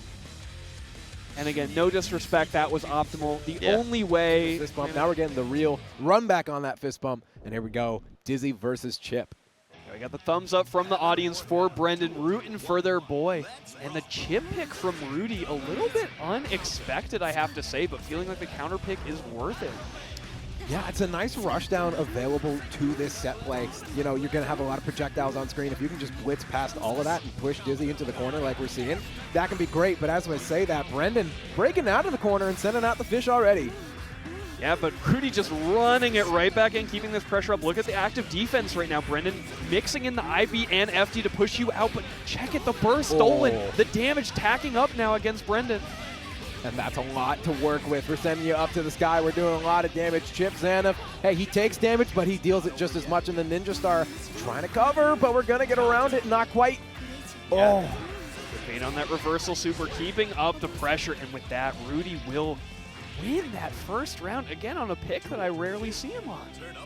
Hey, sometimes you just got to shake people up, and maybe it's the commentator and maybe it's the other player. If you're getting mixed right now, imagine how Brendan feels. Yeah, probably feeling pretty good in this round, though, getting the burst with quite a bit of a life lead here. And just working away at it more and more. You are taking a step back. You are playing the projectile game. Rudy going to be able to come in again and again, but as long as you come back and do stuff like that, you got your projectiles to cover you when you clash, that's all right. You can come out on top.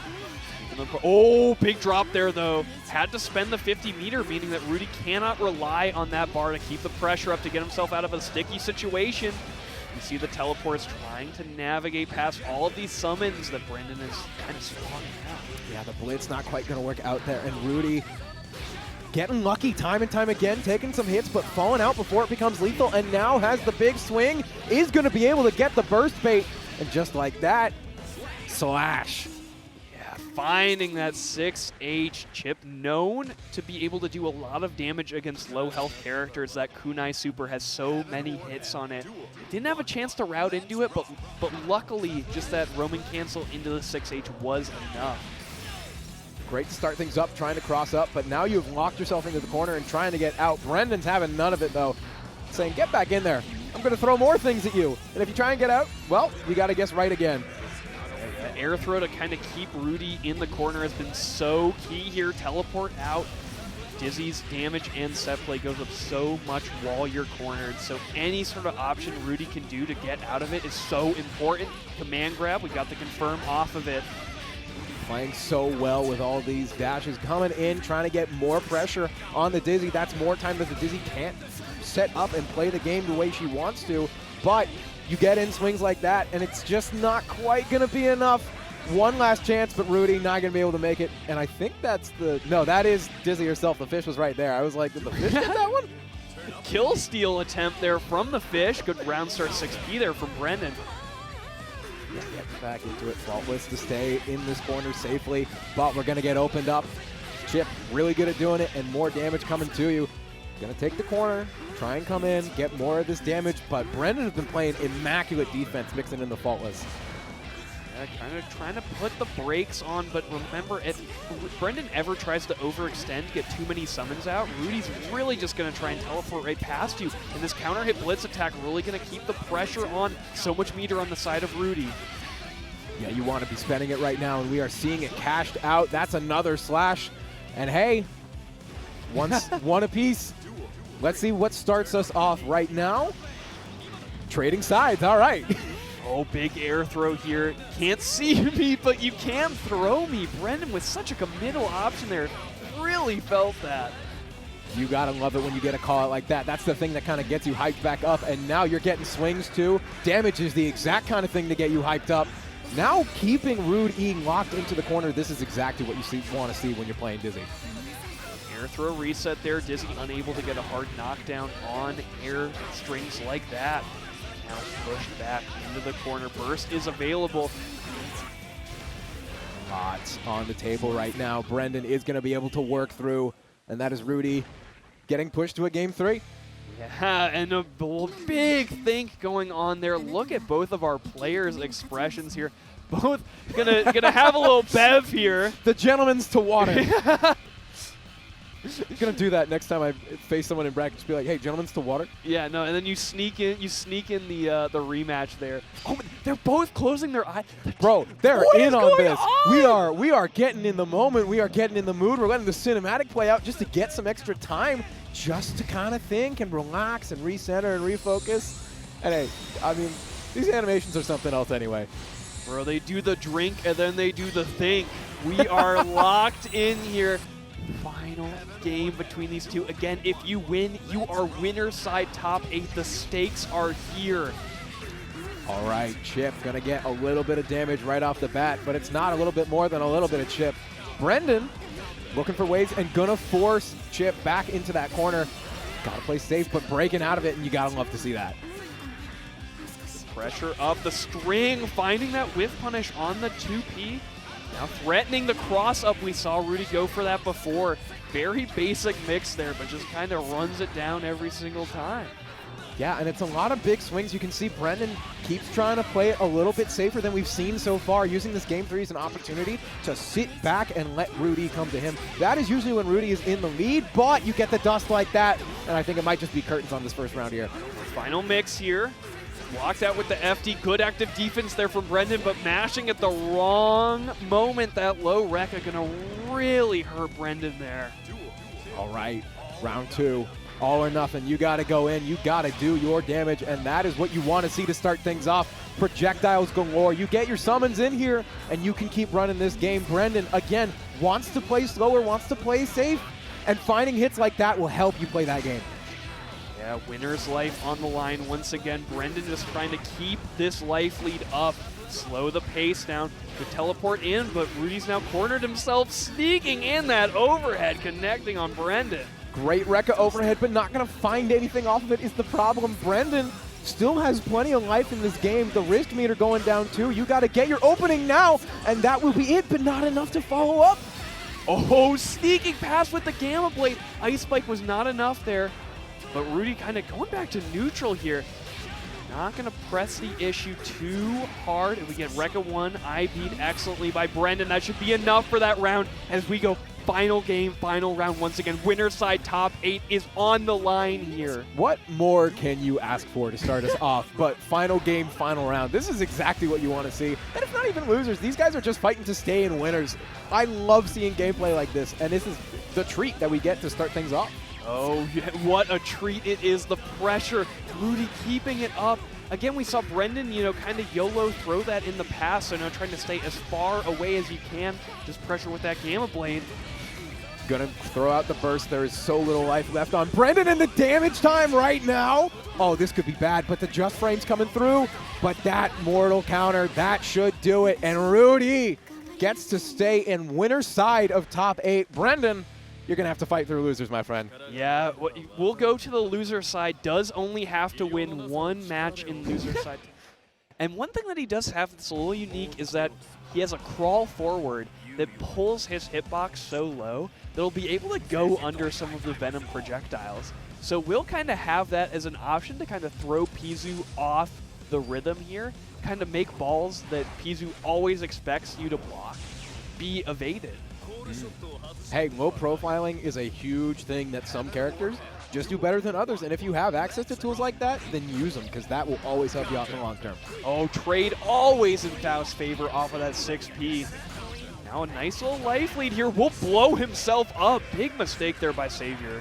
Gonna be able to cover pretty well, though. Not gonna take too much of it. Pzooo not able to really capitalize too much, but a lot of openings coming through here. Pzooo didn't get the punish off the bomb initially, but has been running the combo game since. All right, Dark Angel setup here, gonna do a lot of chip damage, and the setup deflecting the ball there to make sure it hit the crawl. Yeah, great way to cover that. Get the matchup knowledge in. Throwing down the bag bombs, though, and there's the real one right behind, too. Now you get to play your game a little bit more, and I think it's time to go gambling. Oh no, Pzooo not able to jump or air dash past that weight there. Gonna get knocked down, allowing Savior the opportunity to keep running this pressure. This has been so good for Savior. Pzooo has not overextended to punish any of these options, and with that, Savior's gonna run that sequence all the way to the bank and the taunt. Oh. Oh. All right, I see you. You get your win. You get that comeback. I respect it. You get to pop off over that one a little bit. Yeah, oh, and this is also excellent because I'd say Pzooo is definitely, has really good mental until you start to crack him. And the way you do that is by doing dumb stuff, disrespectful things. That's the kind of things that gets in Pzoo's head. And that is exactly what Savior is looking for in that taunt. There is always a mental aspect to this game, and if you're not playing it, then hey, you're just not playing to the fullest. But right now, looking a little bit more in Pzoo's favor. It's still a roughly even game, but one good combo could definitely change the flow of things, but the burst gonna get covered by the firework. Really bad burst there. Not only gave up the resource, but also that firework really easily converting off of it. Yeah, and now we're back into the same game that we have been. Going back to neutral, throwing out, what's this? Well, we're gonna find out, and the ball's covering a lot of the screen. Pzooo, though, getting back into the corner bit by bit. Savior has been taking over more and more of this screen. Yeah, has kind of been walking Pzooo into the corner with the help of Mini Faust, I will say. But, yeah, just the space control right now from Savior has been so good. Get away from that bomb. There you go. Just like that, Pzooo able to finish it out. Was close there, a lot of back and forth, but able to stay on top, stay calm and cool, and take it in the end. Yeah, that round was way more neutral focused than the last. The first seemed to be pretty kind of pressure based, like both of them just kind of ran their mix-ups against each other. But that, really showing just how interesting the neutral of this matchup is. Yeah, it's a very interesting back and forth. The balls being able to interact with the bag head and things like that. There are a lot of different things that Venom can do to open up Faust just like this, but the burst is going to come out and save a lot of the problems. Mini Faust's going to be really good here. I think Pzooo trying to threaten with a teleport to the ball there, kind of putting it behind Savior. But, yeah, I mean, the Mini Faust odds have been crazy here for Savior. You've gotten so many. If you get lucky, take your luck. That is a skill that we had, my friend. Taking that to the bank, this is going to be tough. Big life lead for Savior, as well as a lot of meter, taking chip damage from the Mini Faust. Just trying to finish it safely, throwing out projectiles right now, not wanting to engage if possible. But okay, your candy bar. That was really important health for Pzooo with the burst now. All right. Get it again. Oh. He's eating. The luck is balancing out. It's Halloween time. You might as well go trick-or-treating. If you're getting chocolate for free, I'm going to eat that right up. And the unblockable there for Savior to finish it off, taking a little drink, killed the water bottle, just like he killed you that last round. That was gone in like a second. That was a one-chug bottle. Man, Savior is so locked in whenever he's playing, and what a close set that was there at the end. Yeah, the luck kind of equalizing, all those Mini Fausts getting kind of, taken away by how many chocolate bars Pzooo got there. Yeah, you had to do a little extra work in the end, but you still come out on top. So you're not terrible, but a donut is well going the wrong way. And suddenly you're starting to look at your luck gods that have your back, and you're like, oh, hold on a sec. Can you come back? We had a good thing going here. Yeah, can you just give me like a meteors just so I can win this round? Yeah. Like, come on. I'm playing from behind right now. What do you need? All right, keeping the pressure up. Even with all this meter on Savior's side, Pzooo really keeping the pressure up, blasted away with the dead angle attack. Yeah, and playing again. But oh my god, the chocolate bars again just keep getting scooped right up. Check the meteors. Here comes the pressure. All right, pressure gonna be mostly avoided for the most part. but Savior still fighting with as much as you can, trying to get the burst out. It's not going to work, and that will be, unfortunately, not working out for him. Yeah, Savior not looking pretty happy about that as we cut to the player cams. Feeling pretty. Not only was the burst baited, but Pzooo didn't even have the confirm for it, so had a second chance. Only to tech buttons into an anti-air. Yeah, the donut gonna get eaten on the reel in, but okay, all of this food that's been coming out and it's all going to Pzooo. If I'm Savior right now, I'm kind of hungry. Like, can we get some food on my table too? Where's my effective health increase? Second meteors, here we go. Okay. A once-in-a-lifetime meteor shower shown up multiple times in the set. Again, the meter on Savior's side is so high.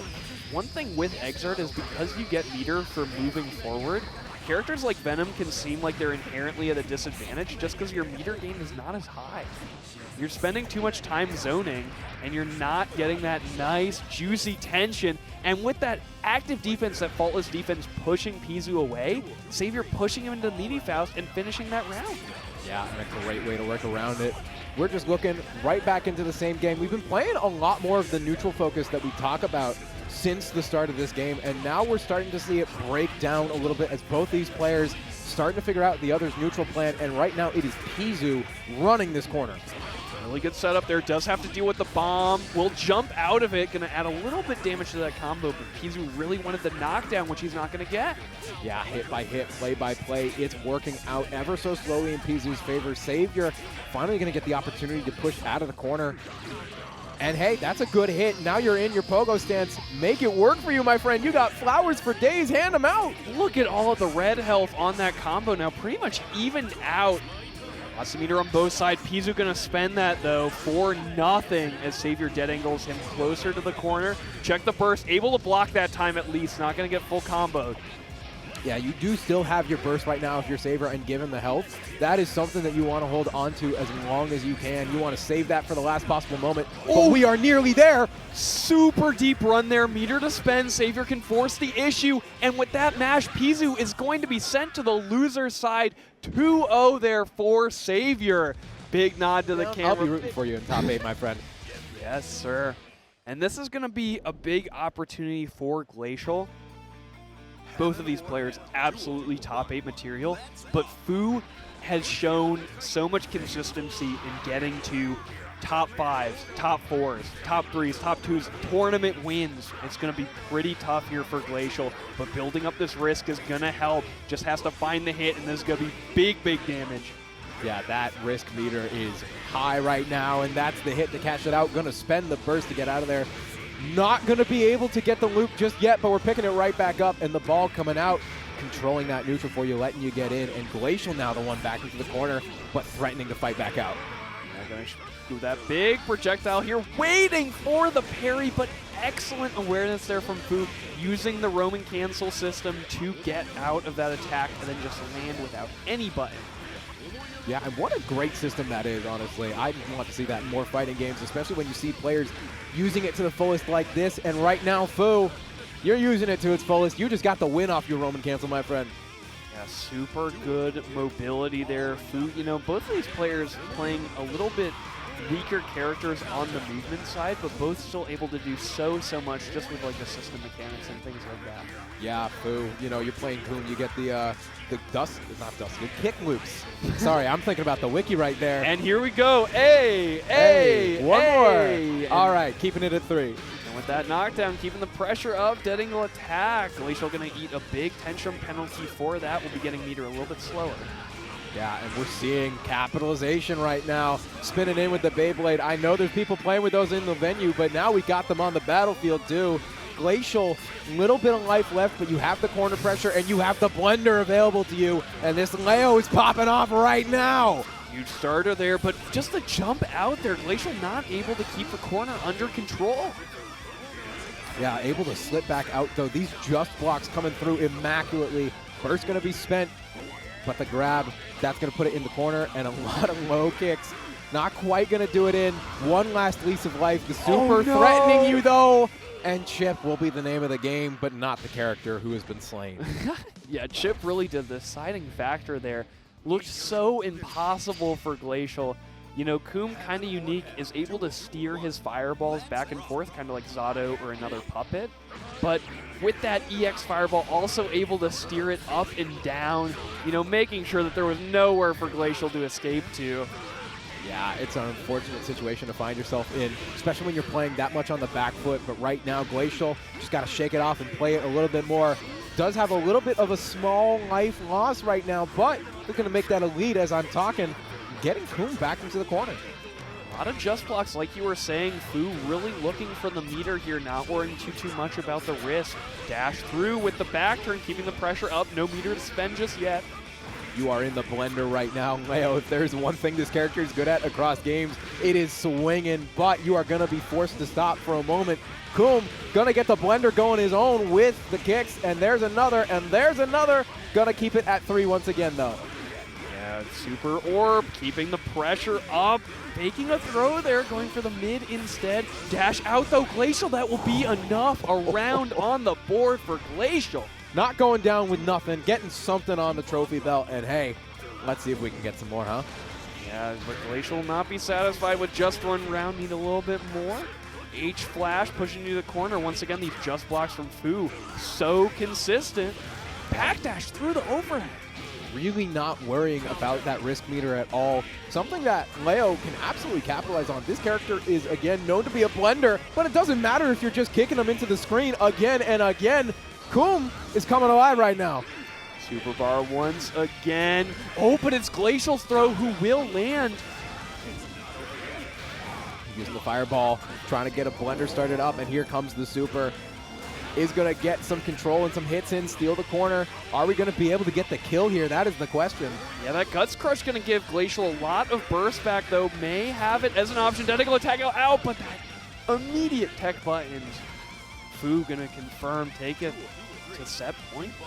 Yeah, here we go. You got to fight like there's nothing left, Glacial. You want to get in winner's side top 8. This is your time to prove it. Fight like you got nothing left. Who's got to fight like there's 3 monkeys left, and brother, it's starting to rain. Here we go. Yeah, you know, Pzooo has caught on that very often, you know, putting that orb out has brought an IAD out from Glacial, you know, just using that big blue kick to make sure that any sort of air dash is not getting in. What a burst. Yeah, not going to work out there, but we're still picking up the pressure. Glacial wants to get on the board entirely, wants a point to his name, not just a round. And this pressure is not stopping. The blender is going full speed, and we are meeting this robot. Eureka 3, just enough damage there. Perfect. Yeah, a game apiece between these two. And I'm going to say it again.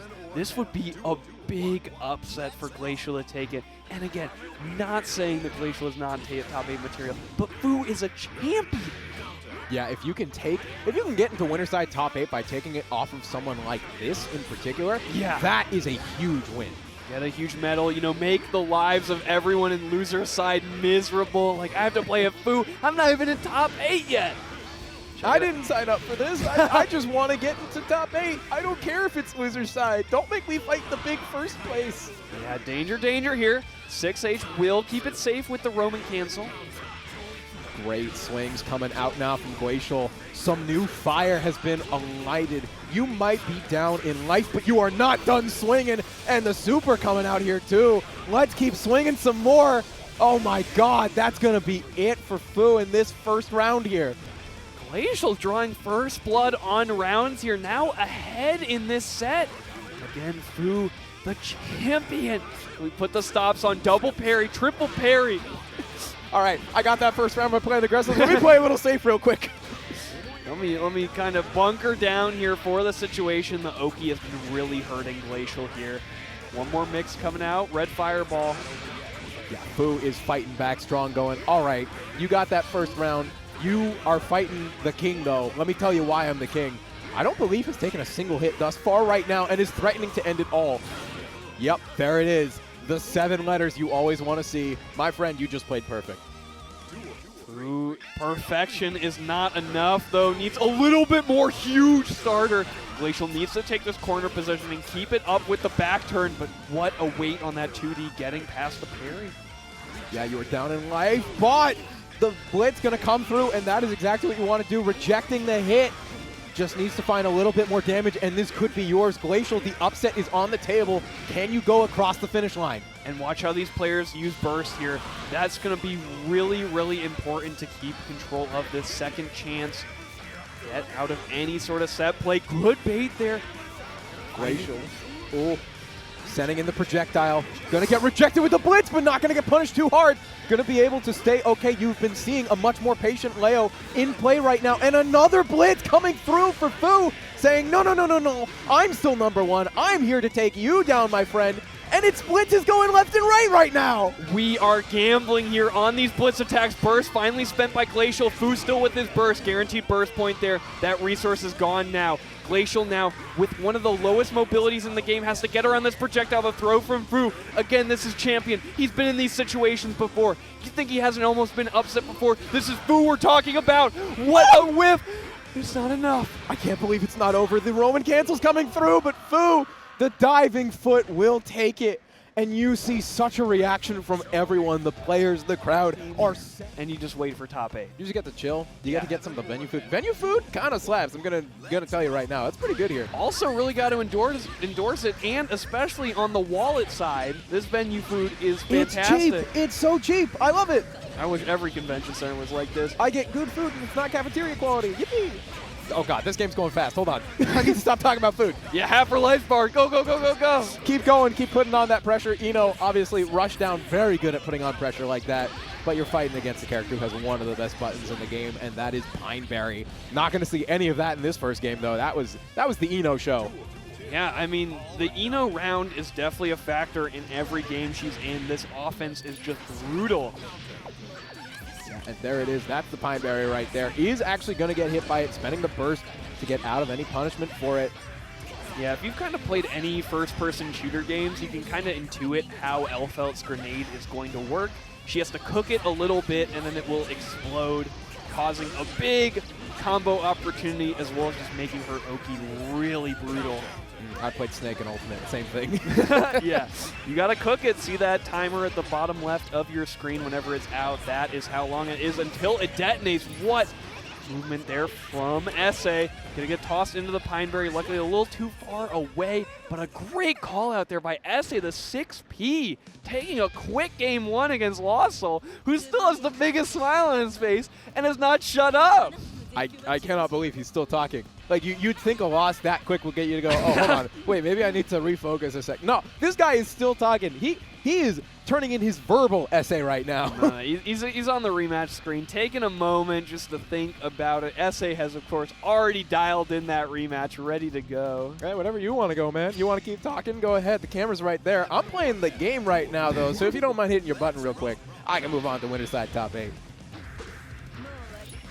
Pressure here. All right, LostSoul finding the opportunity and the damage, but now they don't get the launch there. Is going to get a good grip of damage, though. Ooh, SA going to swing a little wide and burn that burst early, but we're picking up the combo to follow off from it. This guitar swinging wild and swinging loud. Great damage in the corner right now from all of that damage. And we'll get the good setup as well. All that red health on LostSoul's life bar, taking so much. Finally going to be able to shoot out a little bit, get out of that corner, throw SA in there instead. And now we're seeing... Oh, no. Escape. SA. Oh, hero burst here from LostSoul. This is really dangerous. And now with no burst available, LostSoul is just going to have to hold that Eno pressure if he ever gets opened up.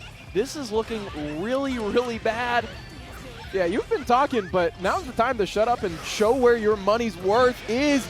Barely going to be able to get out all that pressure right there. Yeah, good backdash, and here we go. Just trying to stay away from the Pineberry. Sneak out a note here, but has not been able to do it just yet. Dive getting denied. JD, very, very good there. Oh, LostSoul baiting the burst.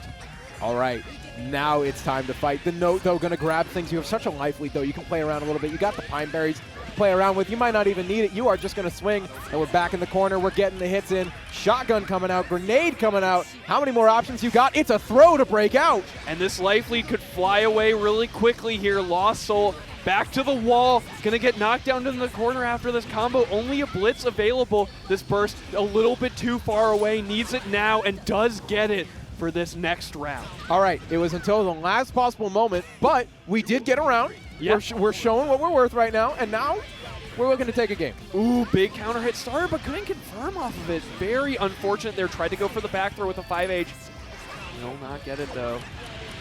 Gun firing wildly, firing wide, but gonna get hit by some bad notes right there, and that is a lot of pressure putting you right back in the corner just when you thought you were breaking out. No burst available. LostSoul's going to have to hold all this pressure. All this damage is going to stick. One more mix potentially coming up, and with that vertical chemical love, LostSoul will be defeated by SA, coming down from Canada, traveling so far, and now guaranteed winner side top 8.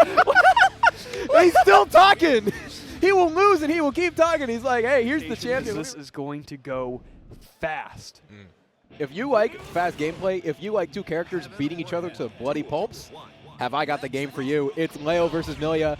And first blood is going to go the way of the Millia, but firing right back. Lord Byron, not one to be done dirty like that. And going for the resets there as the option, you know, first restand and then going for a second one as well.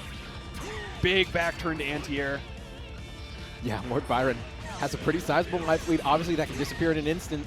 But when you're the one running the blender, getting all your damage in, it feels like you have absolute control, and I love that punching out of the ring. Yeah, what a big call out there on the delayed disc. Knew that there was an opportunity that Chenglink had to meet, and big call out from Lord Byron saying, I don't think you're going to do that. Yeah. Chenglink, though, bringing this right back, but right as I say that, Lord Byron gets the grab, says, get out of here. No. This is my round one, thank you. Yeah, pretty disastrous drop there. It can be pretty tough, you know, on stage, the lights, the pressure, to be really consistent with your combos, and that may be what happened to Chenglink there. Yeah, he's going to pick it up, though, finding some footing after a bit of a rocky start. Now we're in it. Now we are running the game. Huge life lead coming in, and we got that Oki on deck. Yeah, the Secret Garden mix. You get 2 mix-up opportunities instead of the one that the disc gives you. So it gets twice as hard to block it out. Yeah, you take the moon and you take the disc, and you have so much pressure right now on Lord Byron. Going to get the grab in there, too. Disc to cover it, but the DP will get you out of a bad situation. Pick that right back up, though. You play a little bit more Oki, and it's this close to Lord Byron being done. Good answer, though, to the dash through. Lord Byron getting a little bit too greedy after that cross-up out. All right, here we go. 1 round apiece. This is for the first of the multiple games in this set still left to play. Chenglink looking to be the one to take it as we start off.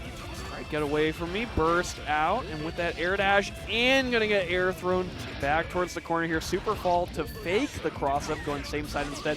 Big starter, get away from me. Burst out. Yes, big swings and swinging more of that hair around. So much corner pressure and damage being done right now. Chenglink getting so much done. Lord Byron, though, hold on. Yeah, that projectile does not go away on hit, but that parry will be enough. Lord Byron tacking on the damage here. Another parry. Oh, Can no. you build the super here? Oh, built the RC. Maybe it's enough. Millia is paper health. Low profiles. The dead angle attack. Look at the lean back there from Chenglink. And the O face we got from Lord Byron. The exhale of, oh. Yeah. Ooh, You got to let all those nerves out all at once. Yeah. A little release there from Lord Byron. Whoa. All right, here we go. Game 2 coming in now, and both players, we saw a very good round from each of them. Now we want to see more from both of them. Yeah, okay, using a lot of parries right now from Lord Byron. You know, felt that they worked really well in the last round, so trying to put them a little to work. Yeah, we're playing a nice little poking game that I like right now with the extended normals, but Byron just breaking it up, and the burst's going to have to come out. Chenglink left on a little bit of a last hit here. All right, tech out, kind of putting out the disc there just to be a stop sign, stopping Lord Byron from dashing ahead. But you cannot stop the train for so long. Maybe you could stop it, but it's going to keep going. And it's all or nothing right now. Lord Byron up a game, up a set, up a round. You got to get this in your favor right now. Here we go, disc coming down, DP coming out. Just like that, pretty much even right after the start. Yeah, okay, dash through, dash back. You know, the mobility lead is so good for Chenglink. So, you know, really just putting on the pressure here, making that mobility work for him. Chenglink again going to get some great Oki with that ball as well. Lord Byron still has a sliver of health left, and that's all you need when you're Leo sometimes, but not quite going to work out, unfortunately. Yeah, I mean, but what a back and forth here between these two. Chenglink trying to make sure this gets taken to a game 3. Great bait on the burst. This is the opportunity. Set that disc. Oh, you got your life on the line, and you're trying to put it into a DP's hands. Byron is going to be able to fight back out, but Chenglink picking it right back up.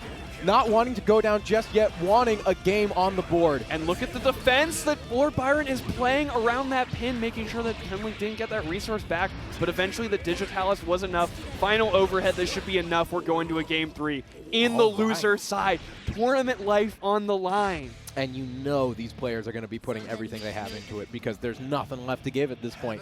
If you don't give it now, there's nowhere else to spend all that energy, so put it all in. Game 3, here we go, and it is Lord Byron opening it up.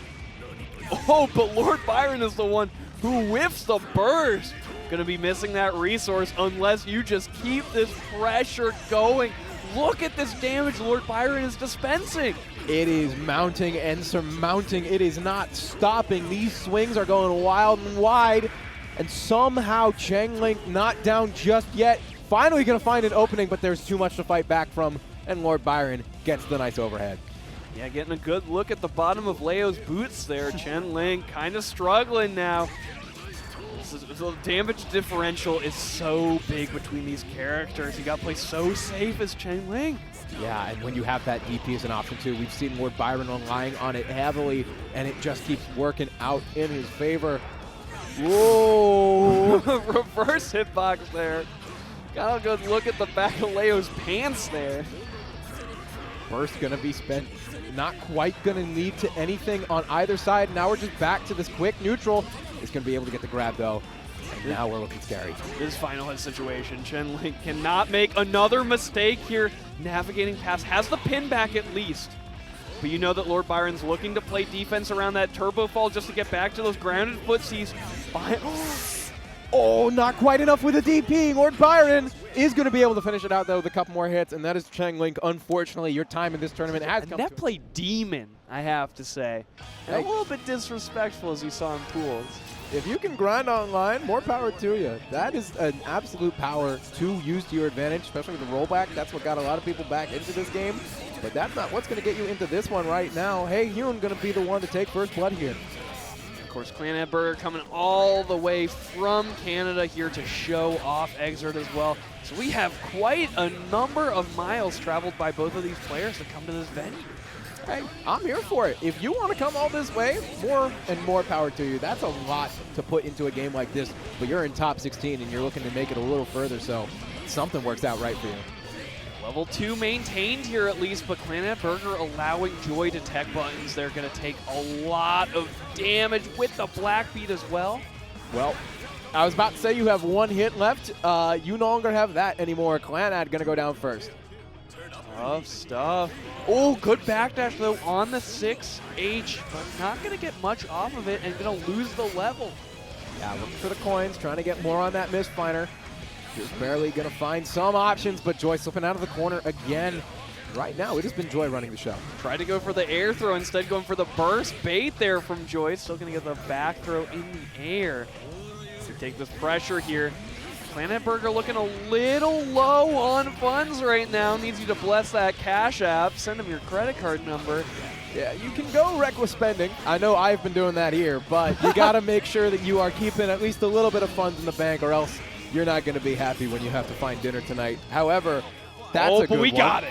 Oh, we got it in spades right now. Yeah, found the lipstick there, which is more than enough, but we get back thrown. It's true. Joy has plenty of matchup experience, plenty of Johnnies in the West Coast, such as Why Not? And you just got, that was like a nuclear bomb going off in your face. Ouch. Yeah, you got that paper health left, and it's just like, I'm going to loop you if I want to, though. Clannad Burger taking a little bit of punishment there. And, you know, just throwing money at the problem. Nice little air throw there. We'll get the level 3 off of it. Excellent input. That is not an easy coin to get. Ooh. Not a lot of problems that money can't solve, and you can buy your way to some better stuff right now. Johnny now running this show, and it is Joy locked in the back corner with this Haehyun. Ooh, and it's hard to convert there, even with the untech, because you do not want to waste the level there. Again, reach the bottom of our bank account, but Joy's life is so low that it shouldn't matter. Clannad Burger should clean this up with the level 2. Oh, gonna get through with the super on the overhead. That'll do the job for you. Spell his name, it's Johnny. Yeah, the name has been said. Clannad Burger taking that round, and with the burst as well. Plenty of resources here for Clannad Burger. Really, I will say one of the playstyle things I picked up from Clannad Burger really likes the 6K. Does a lot with that button. It's a button that can do a lot for you. Covers a lot of space for you. If you got a kick that can do the job for you, do it. And getting combos for days off of it too. Yeah, I think went for the Roman cancel there because he felt like he wasn't going to get the single hit Y for the knockdown. He does whiffing that 6P thanks to the meter usage from Joy. Very smart use of that resource. Make sure you don't get punished for something that is punishable. Ooh, I love the backdash there too. Getting a good punish on the kick, but not enough to make it work out. Clannad Burger once again in control of this game. Does have the life loss right now, but is trying to fight back.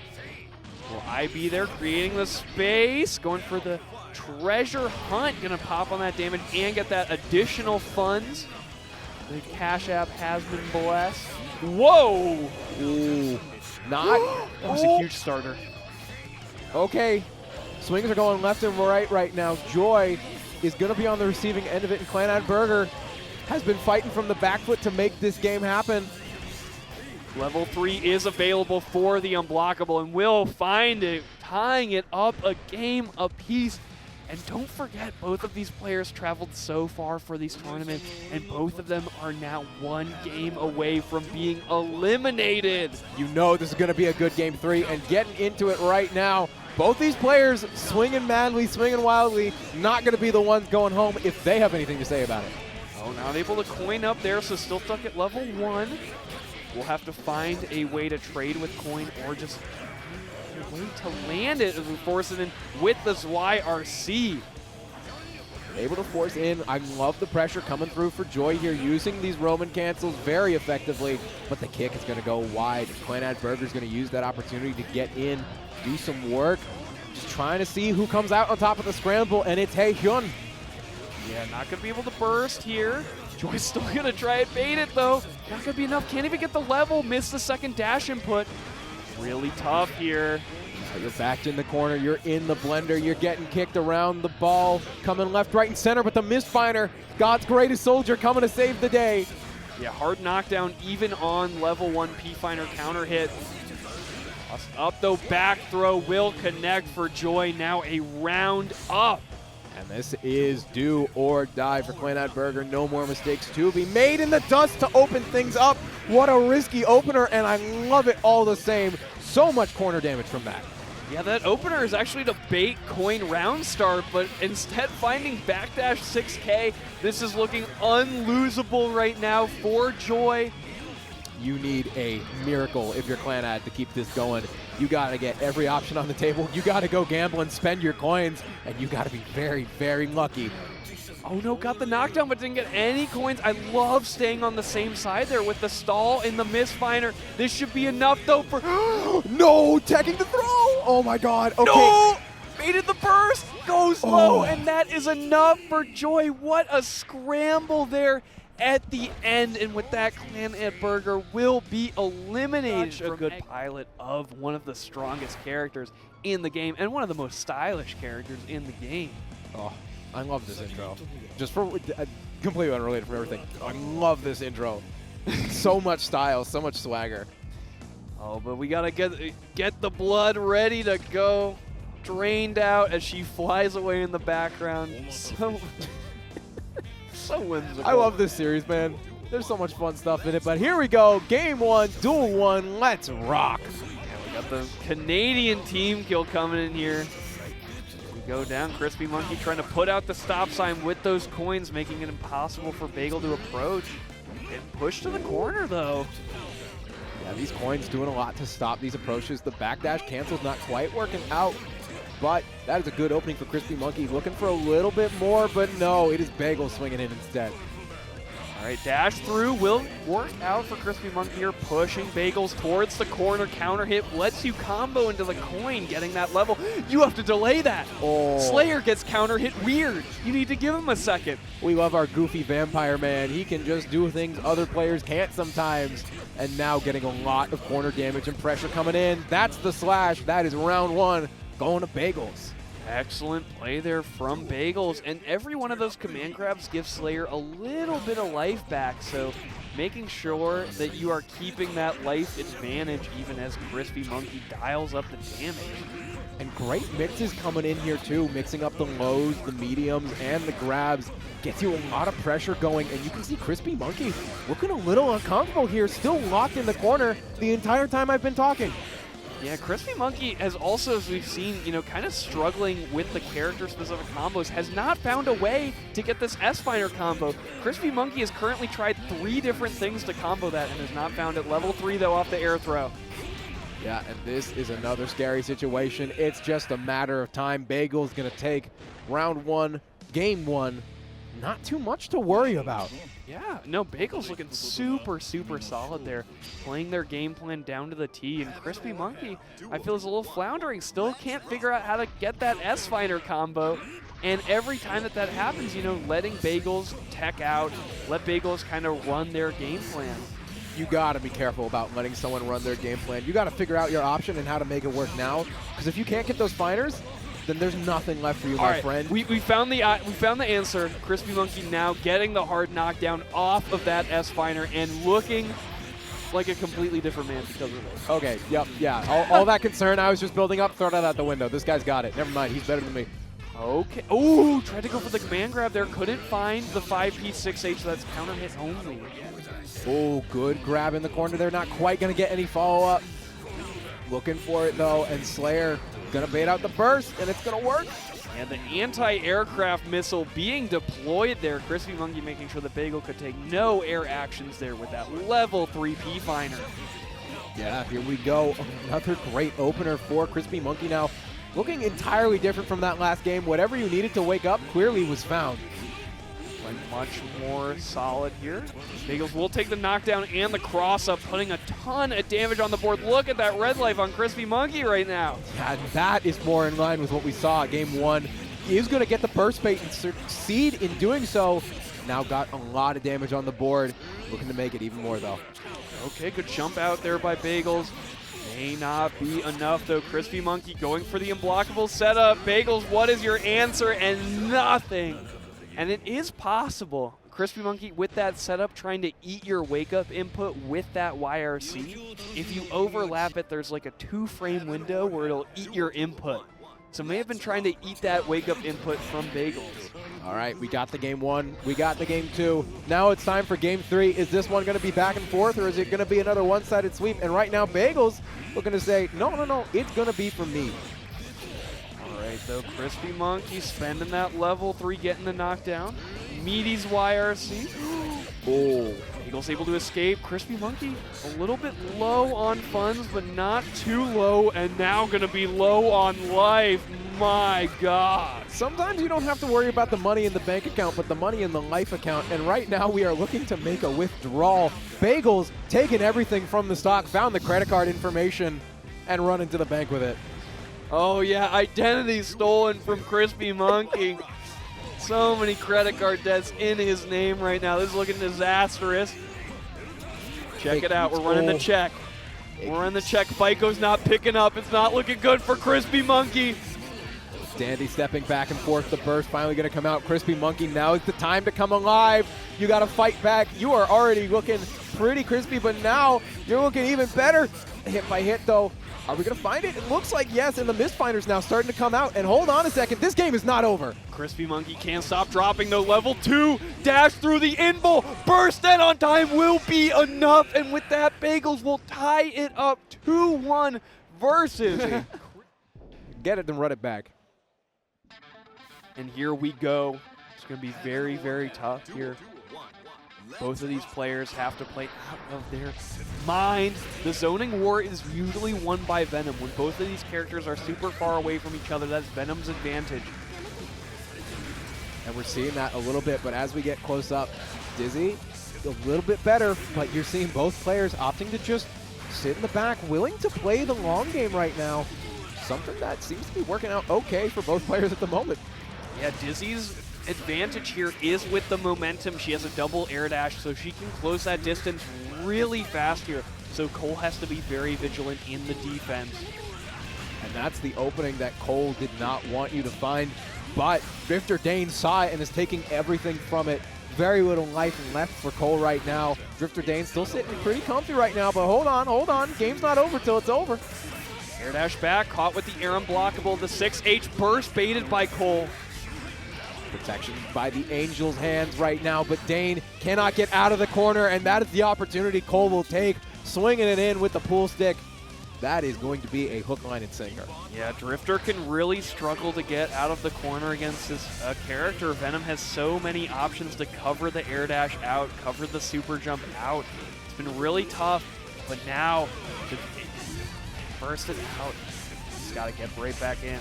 Cole has not escaped the corner, though. An air dash could really put Drifterdane in a good situation. Dane just struggling to find them, though, and that is what keeps coming through. As soon as you get in, you're fighting right back into that neutral game. Cole wants to play it. Dane kind of willing to play it, and that's what's slowly chipping away at the lead here. That's giving Cole this slight advantage. Double set up.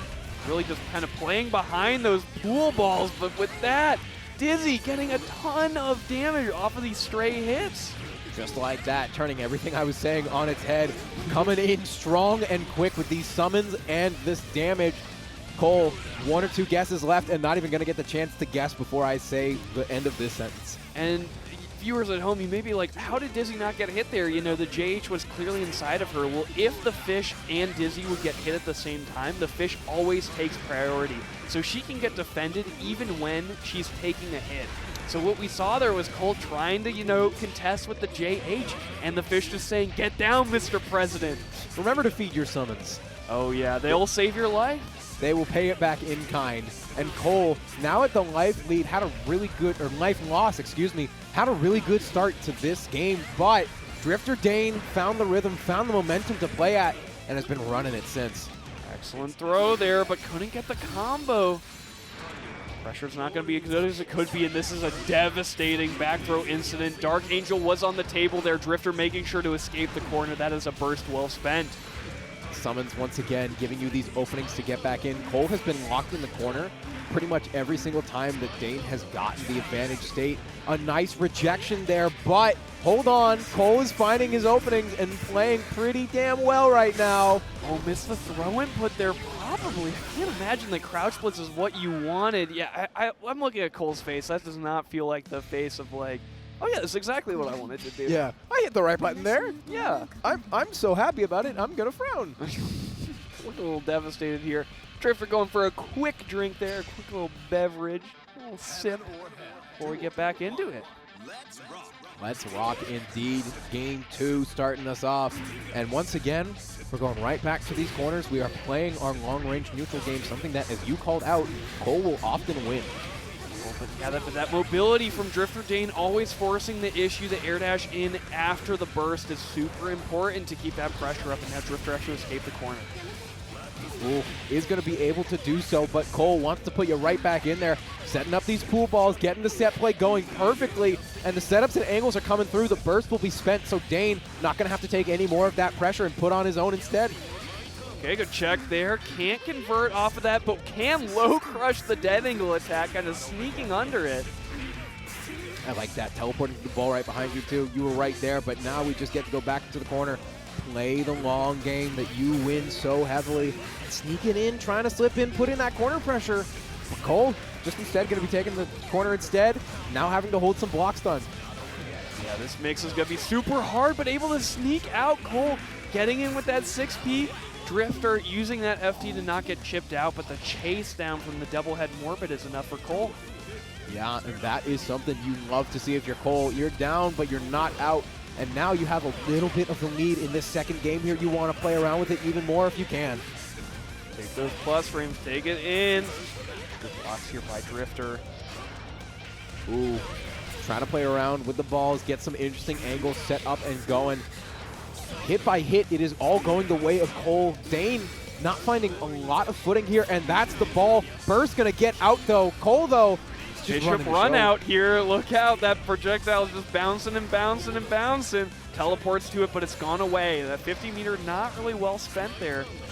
You got control over the bottom half of the screen, which was good, but you weren't able to capitalize on it. You got to find something else to close out this game right now. And Dane does get the knockdown, but the wake up 6P is enough for Cole. That button is huge.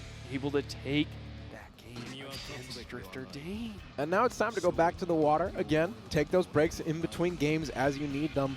But this is do or die for both of you. You want to stay in this. You want to fight a little longer, and you can see getting that mental head on straight. This is what you want to do. Game 3, let's get into it. Tournament life here, and don't forget that this is the character that sent Drifterdane 2 losers. Does not want to get double elimed by the same character. You got to boss up. Yeah, you got to show that was just the player, not the character. I can beat this character on any day. Let me show you how it's done, good or bad. Venom players have forgot the burst safe throw combo. They don't do it anymore. What's wrong with it?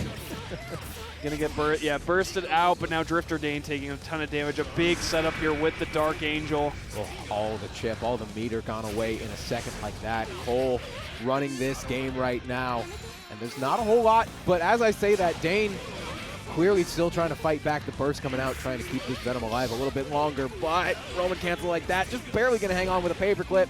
Not enough for the ball to stop though. Falling away here, looking really tough for Drifterdane. Cole feels way more comfortable in this matchup right now.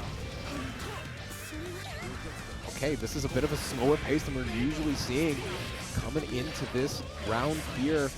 Cole though, once again, trying to play this long-range game, poke out with the stick, use the balls at range, and it seems to be working flawlessly right now. Yeah, okay, Drifter will find the punish on that Stinger, finding the recovery, but still has a big mountain to climb here. A lot of life lead to get rid of. Hold on. That life lead is going away quickly, though. Throw by throw, mix by mix. This is big damage here. Drifter bringing the pressure up, has to deal with a dead angle attack potentially, or a Stinger roaming cancel, which Cole will get here. Oh, and the ball. This is big. Nope. Not going to be able to do anything about it right now. Another ball there coming we go. through. This one's burst safe. Drifter, right to not burst it, but taking a lot of damage here. I think Dark Angel may combo, and it does not, but Drifter assumed it was trying to mash out, getting counter hit there. Oh, here we go. One of them will make it, and one will unfortunately be falling a little bit short. Here we go. It's Leo versus Venom. The stakes are on for loser side top 8. That is what we are fighting for here. Pzooo coming in from Tri-State. Lord Byron, New England representative on the Leo, fighting this tough matchup against the top tier. Will Lord Byron be able to do it? Burst into the corner. DP going to come through. We saw Lord Byron relying on that a lot before, and it's still such a good tool for this character. The balls are being sent everywhere, though, right now. And Pzooo finding a good way to fight back. Get pushed in the corner, though, finds the throw. Lord Byron really expecting Pzooo to not try to mash there. Good blitz, though. That is going to break out the corner pressure, and Byron sent back to center screen. The DP again, though, that can start getting a little repetitive, and Pzooo picking up on it very quickly. Yeah, Lord Byron DPing a safe jump there and, you know, facing the appropriate punishment. Going to lose a lot of meter here. Make it chipped out. Look at the life bar just floating away. Able to escape the corner, though. Opportunity does not get the parry. Pzooo, great patience there. And Lord Byron feeling like he got away with murder. Still to lose the round, though. That was a very well-played set. I love the idea there from both players. The double ball to do so much chip and then trying to get a window with the parry. It was so nice, but I can't even keep talking about it because game 2, round 2 is already almost over. Trying to bait the burst there, will not get it, and won't get the damage either. He's kind of hurting, but not really. This life lead is ridiculous. Yeah, that is a perfect coming through for the round 2. You thought round 1 didn't go your way? Let's not talk about that second one then, shall we? That was unbelievably fast. And Lord Byron not even taking a moment to think about it, going right back in. Just like Leo, go in headstrong, hit your buttons and win. Doesn't matter if I'm losing, I will keep swinging until I am dead. That is something I can respect. Go down, so tries to get the air dash out, but the counter hit and the OTG burst luckily will make sure that Leo does not take too much damage from this. But Byron staying in it. Yeah, hit by hit again, Pzooo just doing a lot to come out on top. The yellow Roman cancel coming through, keeping this close range pressure up. We're seeing playing this mid game so well and pushing Leo into the corner. What do you do if you're Byron? Not much, and you can also see the meter that Pzoo's been gaining from just kind of spamming these special moves over and over and over again will be enough to get the Dark Angel, which is enough to get the round. And almost a mirror of the second round in that first game coming through. If you're Byron, you don't want to see that happen again. That means you are out of this tournament, and that is not something you want. Yeah, Pzooo playing this so surgically right now, though. It looks like Lord Byron has no chance. Oh, hit by hit. It just keeps going in the favor of Pzooo, and danger time right now. Okay, let's go Byron. Let's go Byron. Hold on. Now you got your buttons. Now you swing wild, but no. the ball going to come through. Burst not going to be able to come out, and the ball doing so much chip. Gonna take a lot of Byron's meter there. Tough stuff. No meter to RC. Burst available, but here comes the Dark Angel with the burst, dealing additional chip damage. You are too far away to burst, Byron. No option there. Just. Oh my! You know, there's no downside except for the 20% bonus now. Here we go. Didn't need to know. Glacial versus Joy. Here we go. Once again, Joy traveling in from the West Coast, from Cali. You know, taking it against Glacial. The miles that have been traveled to get here at ECT, unbelievable between these players. Yeah, the dedication. If you want to talk traveling, let's talk about that ball. That thing's going left, right, and center.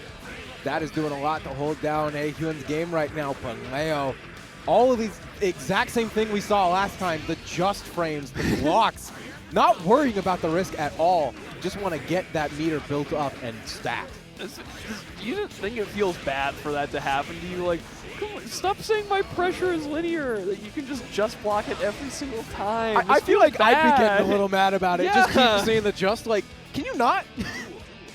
Why doesn't this happen with Faultless? Why doesn't Faultless spam the screen? I'm a special snowflake. I can do unique pressure, right? You can't get 8 just blocks in a row. Surely not. No, Leo's a little linear in this game. That's why people don't think he's as good. So definitely, you know, but good on Joy and Pzooo, of course, for like knowing the matchup, knowing the rhythm that these strikes come at you. Oh, great DP and canceling with the Roman cancel.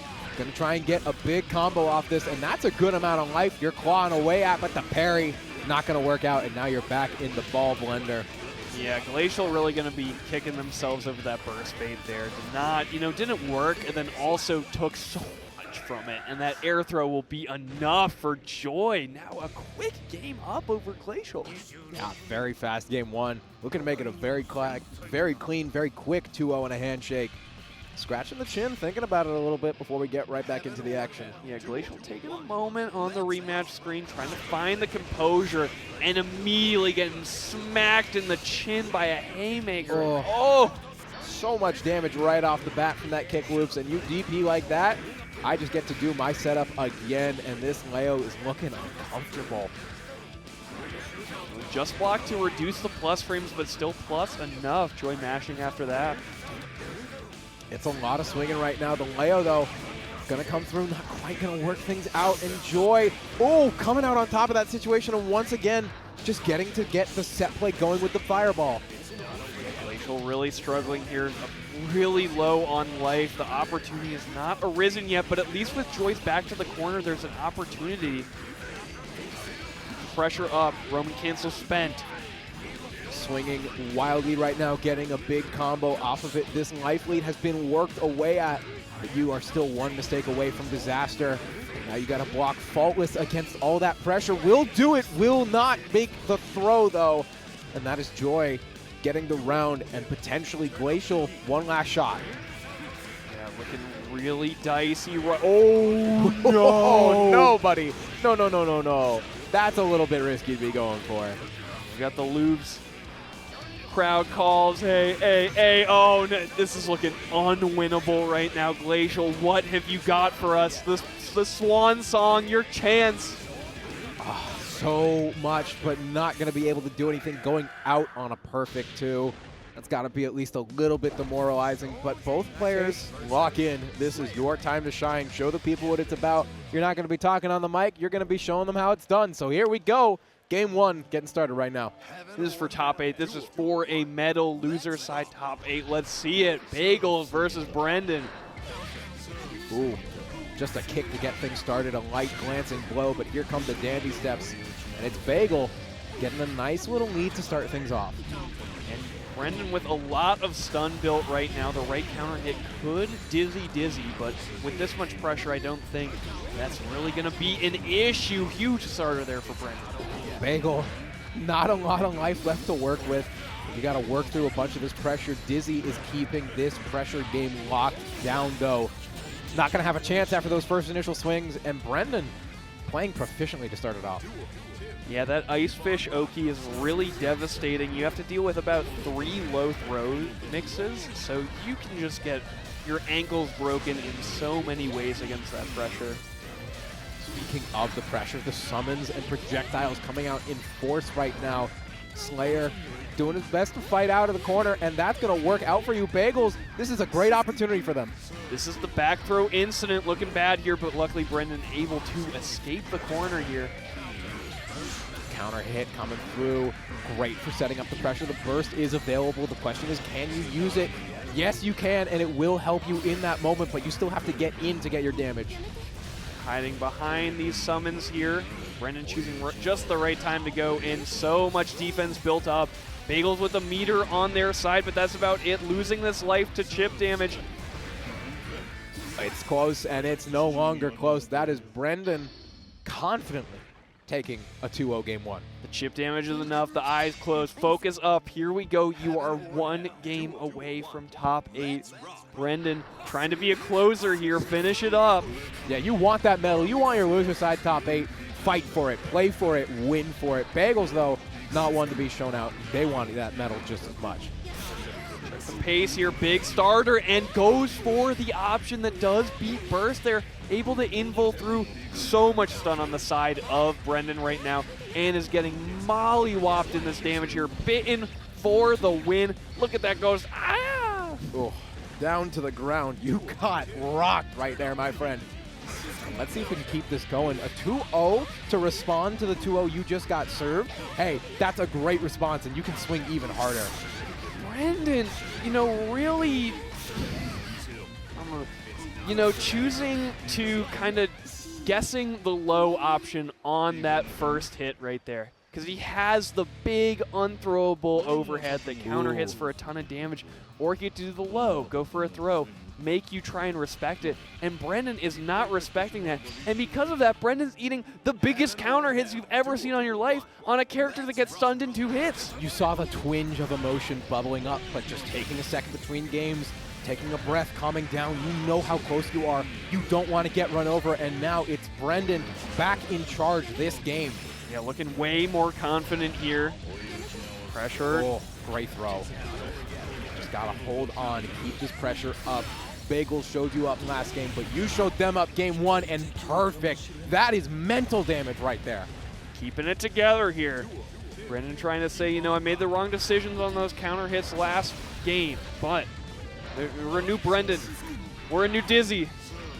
We're not going to get opened up, but the pressure is mounting here from Bagels, finding these hits. Burst no longer available. Brendan cannot make a bad decision or that damage is going to stick. That is a great time to spend it. All of the cross-ups coming out right now for Slayer. Bagels, they're not one to be shown up. They're not the one to go home. They want to fight for this top 8, and they are making a strong statement right now. Okay, big life lead here. Bagels just has to keep under control, make sure that they do not get cornered. It's still neck and neck.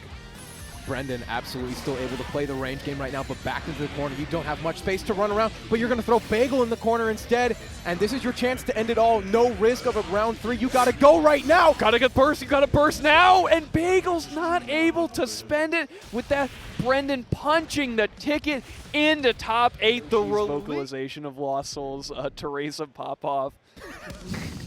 You won't be disappointed. All right, here we go. The fist bump has occurred, the yapping finally finishing, and this is the start of our final set for tonight in top 16. That's right, only one more top 8 slot is available. Who's it going to go to? Oh, good throw to get us started here, keeping the pressure up. Big plus frames off that Carcass raid. Yeah, we're playing the range game pretty well right now. The Pineberry gonna go high, but this pocket pistol, it's a pretty boys, and it does so much damage. Oh yeah, here we go. The self-defense from LostSoul. Oh, not able to sneak through. And what a stop sign with that 2K. Cole with really good reactions there. Rejected and reversals coming out right now for LostSoul, but keeps getting caught in this ball. And Cole running the show, running the stage with all of this pool pressure. You got to get your hits, and you got to get them now, though. Cooked grenade has to hold that. Shotgun stands coming out. Tons of meter on the side of LostSoul. How will he spend it? That just block giving LostSoul the double jump back, using that to evade, but the wake up 6P from Cole will be enough. That will, and that will send us into round 2 right now. Venom up at the start right now, but LostSoul, we've been talking a lot. Now's the time to show it up. Yeah, oh, but corners himself, not where LostSoul wants to be here. Really holding the pressure. The plus frames are mounting. Able to escape the corner at least. No, LostSoul wasn't able to move there. Finds it with the pocket pistol knockdown. Here we go. Grenade going high, going wide. Gonna have to block it though. Not quite working out so far in this game 1, and Cole taking full advantage of that. Just as soon as you get the opening, the burst is spent on Cole's part. You got to find another one now. Pulls the grenade just to kind of air stall there. We saw their LostSoul staying over the anti-air attempt from Cole. Cool, great snipe. Trying to go long distance with this, but you've got so little health left that you cannot make another mistake. And that is unfortunately one mistake that you just made. All right, first game going to Cole there. And we did see the rifle stands coming out at the end there. What's really nice about that is that Elphelt kind of forces a zoner to move. Hold on. All right, we got LostSoul Soul Bad Guy. Oh, no. We need to cool off. LostSoul said we need to take a second, and my buttons were wrong. I see. And my buttons were wrong, you know. Well, you got to hold that one. I'm sorry. I'm sorry. You got to hold it. You lost the round. All right, well, we could talk a little theory here. This is optimal tournament play, okay? So the punishment for pausing is a round loss. So if you think that you can't win with the buttons that you've set, you can pause, change your buttons, and then lose the round. And then that's better than losing the game because you set your buttons wrong. So if you want to try and metagame setting your buttons wrong, this is how you win. That is some warfare, but we already lost the game, so no rounds to be played instead, and LostSoul, you finally have your proper controls. Now you got to show us why they were set wrong in the first place and show off that, hey, maybe that game won a little bit of a fluke. I still got it, though. Yeah. Here we go. Plus frames. Big knockdown for Cole. Going for the burst bait there again. I don't know if I agree with that. The Oki is so strong from Venom. It's hard to give that up just to bait a burst. The balls keep coming out. They're covering so much of the screen and a bunch of pressure. So much coming out perfectly for Cole right now.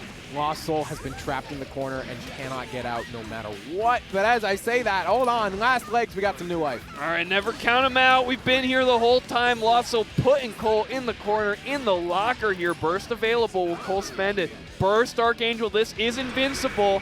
Doing a lot of chip damage here, and it is enough. No meter left for LostSoul. Could not negate that chip any longer.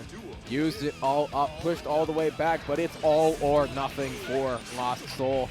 Throwing out the rifle, trying to get some damage going, and we get the combo too. This is a good start, finally, for LostSoul. Yeah, and the other thing is that Cole spent the burst on that super, meaning cannot use that lifeline to try and escape here. Oh, great job putting LostSoul back in the corner, though. Cole's trying to keep this pressure up and going. LostSoul, though, is going to find the opening, the gap in the pressure, and that might just be enough. Not quite. No, is going to jump out, but is going to pick it right back up. Yeah. Here we go there. Cole, once again, had no burst there, did not have an opportunity to try and shift the momentum back in his favor. Now that resource will be coming back for both our players. See how it comes down here. LostSoul getting kind of spaced out, pushed to the corner here, but Cole not able to get the knockdown and air throwing out of the corner. That's not where Cole wants LostSoul to be. Still has not taken a hit, and you are more than halfway through your life at this point in LostSoul.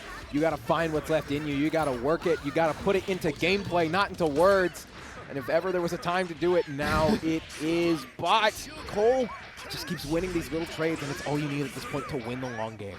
We know men by their deeds, not their words. Let's see it. LostSoul taking a chunk of damage here. Of course, these are still winnable. Burst is available. We see a gold burst here from LostSoul. That would be very helpful. That meter would be super important. Air throw, but it's not enough. Can't convert. Gold burst, here we go. The opportunity, the call from the crowd, the scream, here we go. Last life, you have to keep your offense up, and it has to be perfect. You have half your meter, but it will not matter. The last little poke will come through. And he is still talking, even though he's out of the tournament at this point. Big ninth here for LostSoul. Cole punching that ticket to that top 8. Look at